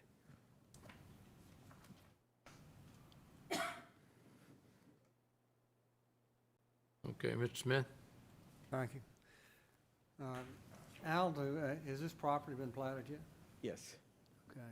So they paid the fees? Yes. And what's the use? I can hear you. What's the use? The use is commercial property. It's zoned light industrial, and this all around it is zoned light industrial. This property happens to be zoned CN1 neighborhood commercial, and the use is a commercial subdivision. And is it a single lot or? It's a single lot, yes. Okay. Councilman, the development will be a veterans hospital, a VA hospital. Okay, so this Yeah, is the VA this is hospital. going to be the VA hospital, and nearby is a VA clinic down the street. That will stay open. Okay. This is a big gain for for Corpus Christi. Yeah. The nearest VA hospital is in San Antonio. So This it's is all 40,000 square feet of clinic space, I believe. It's 70,000 square feet. 70,000, okay. And it's a 40-acre tract? This happens to be a less than 7-acre tract of land, yes. Okay. So we probably will expect some growth around it then. I would think so. Oh, yeah. My concern was we do something for a single building, but it looks like this is a good use for that property, and then to expect extra growth with it. So how much of the property around there has been platted or will be subject to acreage fees? It's all undeveloped right now, except for to the north, there's stripes at Old Brownsville Road and 358. I don't know about the platting situation, but I certainly can find out for you. Okay, but, so we should expect, because this is kind of an anchor tenant, then to. One would think so, yes. To see further growth around there. And we've also got the soccer field, but that won't be, that's not in this sewer shed. No. Okay, thank you. The councilman, that soccer shed, you know, is right across the highway. Yeah. Hey, Mr. Roy? I just wanted to clarify that the balance that you were projecting is across all funds, because I know that we can basically. That's correct, across Okay. all funds, yes. Cumulatively, we'll probably have just a little over $25,000 if this is approved.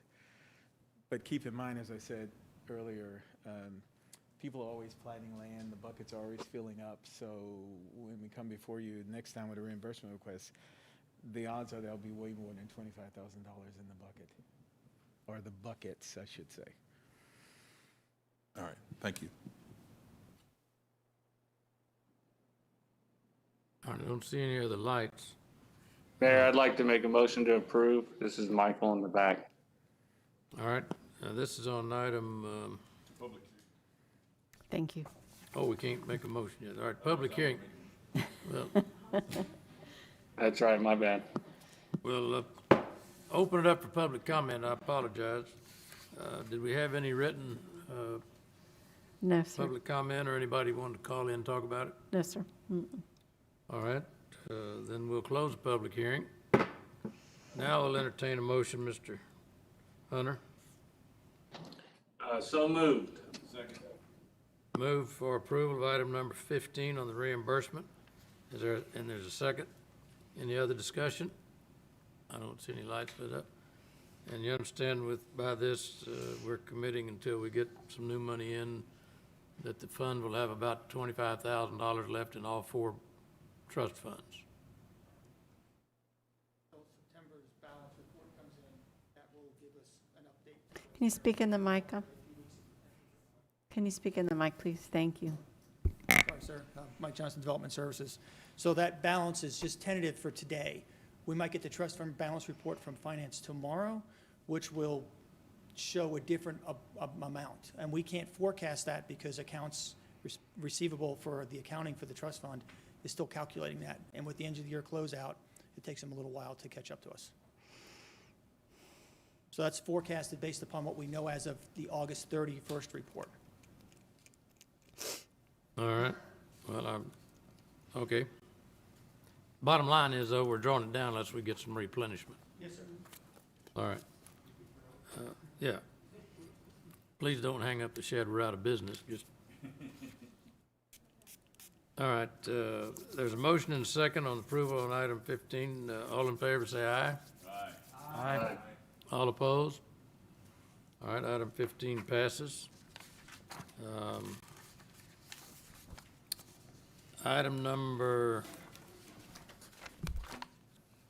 16, this is a motion, an ordinance authorizing the city of Corpus Christi to exercise its option to purchase the Frost Bank building and adjacent lots at Leopard Street from the Frost National Bank based on a 20-year lease that was done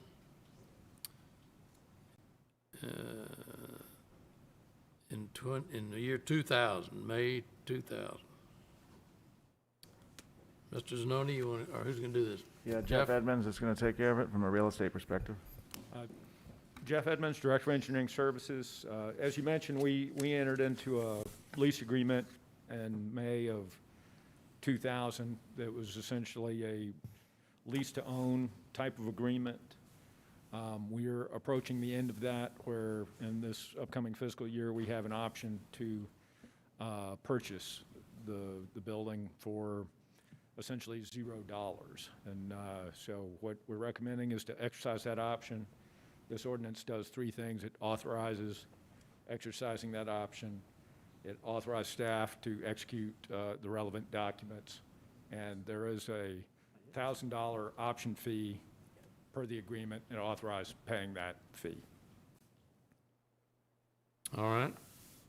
And we're working out something to lease back from the bank some of that property. Right, the bank will, after we purchase it later next year, the bank will lease from us the drive-through teller section that's affixed to the building. That was pursuant to the lease purchase agreement. I think they have a 5-year term. All right. That's correct. And so Right. we'll just trade places, we'll become the landlord, and they'll become the tenant. Yeah, I did want to point out where we're ahead of the game on this one. We could have waited to the spring or early summer of next year, but we made sure we have all our information in order. We're working with Frost Bank, and legal documents are being drafted, so we'll have a nice, smooth transition. So I want to applaud the staff for getting ahead of it on this one. So the information is it's closed on or before July the 2nd. Right. So you got 8 months. Yeah, will be that same day. We'll put City of Corpus Christi signage up in the building. Depending on the council's vote, we'll order that sign, and there's money in the budget to begin to improve the development services lobby area or their first floor area. But we'll also focus on the outside of the building. It'll be the city's asset at that point, so we want to make sure, first off in July, it looks good and representative of the All right. city. Have we? I got to test out my legs and my lungs the other day over there going to an LEPC no. meeting on the 3rd floor. Have we Yes, got the sir. elevator fixed yet? We did. We wanted to make sure you were staying in shape, Mayor, so the elevator. We know you had a busy couple of weeks coming up there, a week, but the elevator's fixed, Mayor. I was there myself yesterday for a going-away party. Not party, but a going-away event, and the elevator, they pointed out, is working. I said, Okay. good. I'll have to tell the mayor that, I told him, but. All right. Any more discussion on item 16? And that also acts as our emergency management EOC. offices. Yes, yeah. Chief Roach is still here, if there's any questions for him, on the right. Yeah. Chief? Yeah. He said he stayed in shape real good, right, Chief? The elevator working over there now? The chief can verify that I used the stairs. I could hardly breathe when I got to the meeting. And the city manager was right. You're in great shape, Mayor. The elevator is working, and appreciate movement on this item. All right. There's a motion and a second. Any further discussion? All in favor, say aye. Aye. All opposed? All right. we're There gonna have wasn't a a motion in a second, Mayor. Can Huh? we there wasn't a motion in a second. I'm sorry. So moved. But Second. thank you. Okay. And the vote stands. Thanks a lot. All right, No now you got a worries. motion. All in favor, say aye. Aye. All opposed? Thank you. All right. Okay, Mr. Hunter, where did you go? Oh, yeah. Well, I've gotten so comfortable in the cage back here, I didn't know if y'all just wanted to keep me here or you're gonna let me out again. No, you need to come out here. We're going to recess the city council meeting. Mayor, are we not going to do 17? Yeah, you want to just make an announcement on 17, Mayor? 17 was, he's got it marked off. Are we going to have any discussion on it? So, we're gonna bring back item 17, probably in either late December or late November or early December. We need a little bit more time to work with some of the homeless providers and to really develop a conceptual idea of what this, of what the day shelter, if you will, or the low barrier, as they call it, shelter would be, what it would consist of. There's various interpretations, I think, in the community and even amongst the council. So we have to do a little bit better job educating you, the council, and the community. That'll give us time to do that. So we plan on bringing this back, like I said, in late November or early December. There'll be 2 meetings in each of those months, so. All right. Well, I think it's an opportunity to address something. I don't think we can keep turning our head and denying we have a problem. But I think it will give us an opportunity once we get some clarity and get some people in to get some ideas how we best address it. But Yeah, exactly. This week, coincidentally, our the city staff person that's helping us with homelessness is meeting with all the agencies via a WebEx, a couple of WebExes to get their ideas. And so that takes place this week. Also, one thing to point out is that this is federal money. It's HUD money, Housing and Urban Development money. It's not local tax money. And it was given to the city specifically for CARES, for the COVID. So this gives us an opportunity to use federal money to address a situation that we haven't been able to address this far with our own money. So it really, that's a big part of why we want to bring this forward. All right. All right. Quick, just a comment, Peter, and thank you for that, for doing that, because I think we weren't at all educated, I think, on this, and it's, as was just mentioned, it's an extremely important issue. But I think moving forward, I would ask that that the council first get, the true information, because it's very a little disturbing to hear and to receive all these emails that we did from citizens who seem to know more about this project than we did. And if we don't have all the pieces, which is critical to how this is going to help, if it's going to help, in what ways it's going to help, then it's just not. It becomes this terrible project. And again, I have said, I don't know enough I didn't even know really about it outside of reading just some allocations from it. So I appreciate you doing that, because but that said, again, if we can make sure that we're all informed and educated so that we can go back out to our constituents, and it's not the other way around. And I know the department has conversations, with the agencies, and I guess the agencies. Right. But I think we just need to be a little bit careful with us being well informed. Right, yeah. And Before today- them, before right. anybody else. Yeah, thank you, Councilwoman. Yeah. Today's action was only to establish a budget. Right. So we would inform you more if we don't have the plans Okay, worked out yet. because there's a yeah. lot of information. I'm glad Well, you I said that, think because there's a a lot lot of of- people are yeah. saying, giving a lot of detail that Yeah. you would think there was. Yeah, unfortunately, I think it's a lot of misinformation or Okay. speculation. Okay. And that's part of our responsibility as well, to make sure the community is informed. So we're developing conceptual Right. plans now. All today was going to do is set up a budget. Right. And so that was taken a little wrong way by the community, and that's understood. Yeah. So we'll come back with this item, and by then we'll have better conceptual ideas as well. Hey, Just for clarification, this is a different batch of the CARES money, because the CARES money that Right. came directly for Corona Yes, sir. medical and reimbursement, really, that's got a December 31 or That's December correct. 30 deadline, right? Right, yeah, that's correct, But this Mayor. can go till next year? This can go to 2022. Yeah, 2022. to 2022, yeah. Okay. This is different than that 17.5, close to $18 million that we got. This is on Okay. top of, and for a different purpose. It's to help for homelessness, persons being displaced. All right, Yes, sir. I didn't want to run up against a time Yeah, deadline. no, then yeah, gotta we have wait. till 2022 on this one. Okay, super. Yes, sir. And All right. Mayor, if I could say something as well, I want to say that I did get a long conversation with Rudy and Rudy Betancourt, and one of the I forget her name. I apologize. She's new, and I thought it was well informed. So I don't want to disparage them in any way. I think they did a fairly good job of giving me a good briefing. Okay, we appreciate that, Councilman. Thank you. Okay, then item 17, then we'll, Item 8. We'll bring that back, 17.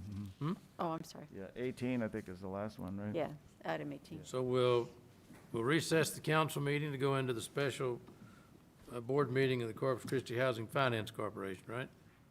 And Michael Hunter is the vice chairman of that housing corporation, and the chairman, we just sent them off into education land earlier in the day. So, Mr. Hunter, if you'll come in, I'll get out of this seat, and you can chair the Housing Finance Corporation for item 18.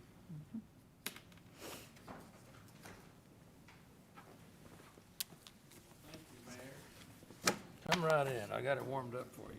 Tell you what, I feel really safe with two glass windows on each side.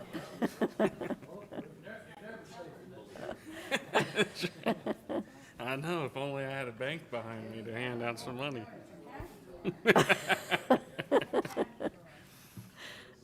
funny. Can you recognize me? I have gray hair now. All right. So is this to throw at Ben, or is this the starter? All right, I'd like to bring the Corpus Christi Housing Finance Corporation special meeting to order. And I am here in place of Councilman Rudy Garza, who is now board member at Del Mar College. So we really appreciate his efforts, and hopefully I don't mess this up too much for him. Mrs. Huerta, could you please call the roll? Okay. Vice President Michael Hunter. Here. Roland Barrera. Here. Paulette Guajardo. Present. Gil Hernandez. Here. Joe McComb. Ben Molina. Present. Everett Roy. Present. Greg Smith. Here. Okay, we do have a quorum present to conduct the meeting. Thank you, Rebecca. Do we have any public comment? No, sir, we did not receive any. All right, I'm about to break Councilman Roy and Councilman Smith's meeting time record today. Yep. Is there a motion to approve the minutes of August 25th, 2020? If not, I will go ahead and make that. So moved. A motion and a second. All in favor, say aye. Aye. All opposed? We also have a resolution amending and adopting the investment policy and investment strategy for the Corpus Christi Housing Finance Corporation. The staff have a presentation. Good afternoon, Heather Hurlbert, Director of Finance. So this is an administrative item. We have brought these forward on all of our different corporations. The city adopts an investment policy, but then that same investment policy has to be adopted by all the different separate entities. So what this is bringing this forward for adoption by the corporation. I prepared myself extra hard for this just to make sure Rudy would be happy, but I have a quick question on the investment policy at the bottom. Y'all expressed liquidity throughout the 11-page report. Yes. But only 15% of it is liquid, extreme liquid. You know, you can trade it in the next day and basically get your money back. Sure. Of the 40% that you're keeping underneath the 2 or 1 year limitations so that you can get your money back, what kind of investments are those? Are those the 13 investments you have listed, the AAA bond rated?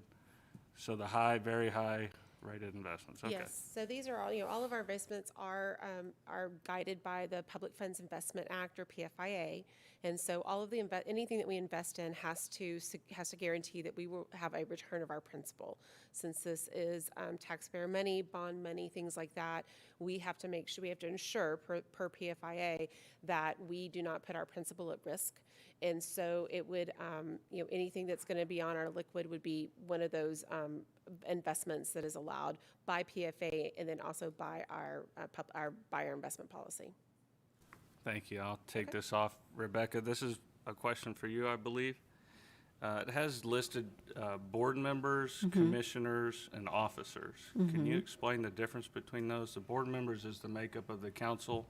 Correct. And the commission, or and the officers? Commission in the policy? Yeah, I didn't. I think, I'm is the not commission sure. the? I'll have to double check. I'm not Okay. familiar 'Cause with I believe that. the Right. officer would be either the in-house investment strategy group, or it would be the person that y'all hire to go outside the house, correct? Exactly. Okay, so it has to be the other way. I just wanted to check on that, thank you. Sure, and I'll double check that. I'm not really clear on that, but I'll look at the commission, see what that says. The officers are Peter Zanoni, Keith Selman, Rebecca Huerta, Paul Pierce, Alma Casas, Judy Villallon. They are the staff members who support the corporation. And if we are to go outside, because it also says Commission, in the you said. agreement that we could hire outside investment officers, would that, y'all would still remain on the officer group, correct? Okay. Yeah. Yes, we would, Councilman. We would just I use that don't want them outside. to replace y'all. I Yeah. would want them to sit next to you. Yes, Okay. sir. It'd be similar to the fire pension fund. This is a combination of outside service plus inside staff that manage that fund. Yes, sir. Thank you. That's all the questions I have. Sorry, I guess I'm supposed to ask y'all if y'all have questions first, right? I'm not following your example, Mayor. Does anyone else have questions? Gil does. Councilman Hernandez, sorry. Yeah, and this is just information here. On the red line, wasn't actually redlined in the, and I didn't catch it until last night. I was going through it finally, and there was no red line to compare it to, but I'm assuming it's the same as the previous ones that when we did the financial agreement, so. Exactly. In going through those, I don't have any issues with it, but just for future reference, please Sure. make sure that it gets in there Exactly. correctly. Thank you. Yes, sir, thank you. Quick question, Rebecca, how do I take the names off the list here? You clear it, right, Mayor? I think they clear We them, got so it. Gil I has just- to clear it. Yeah, Gil clears it. I've got a Been up faulty, here a I've while, got a haven't sat faulty here yet. button Yeah. here, so. Okay, Yeah, Gil clears it. thank you. Are right there any there. other questions? Doesn't look like there are any. Is there a motion to approve the resolution? Second? Third? All right. All in favor, say aye. Aye. All opposed? Motion carries. All right. Resolution for participation in tax pool investment pools and designating authorized representatives. Do y'all have a presentation on that as well? Again, this is just to keep it in line with the, we added the tax pool investment pools. They're prime pools to the investment policy for the city. And so that has to be taken to all the different corporations and entities to make sure that everyone's in alignment with what the city's investment policy is. Yes, ma'am. Okay. Thank you. Anybody have questions on that? I'll go ahead and make a motion to approve this resolution. Is there a second?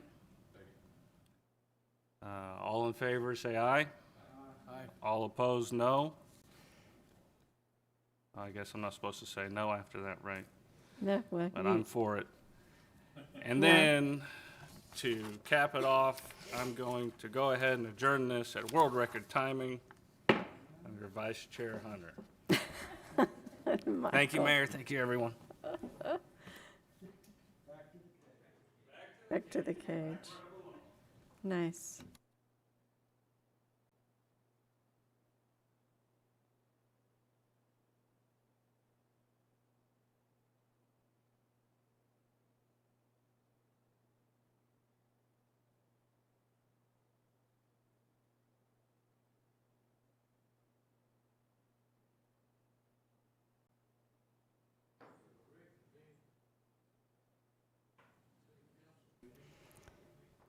Can you turn your mic on, Mayor?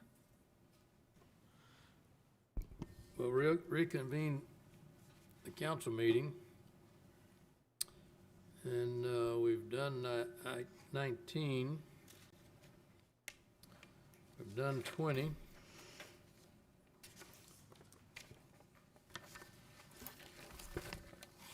So I don't see any other agenda items on there.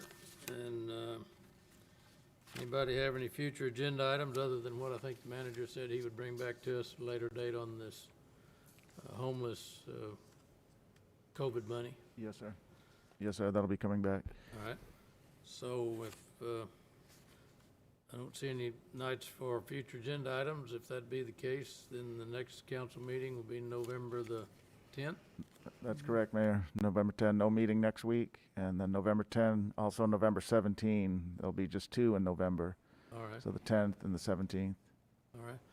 Well, everyone have a good Halloween, and for everybody running for office, the election's Tuesday.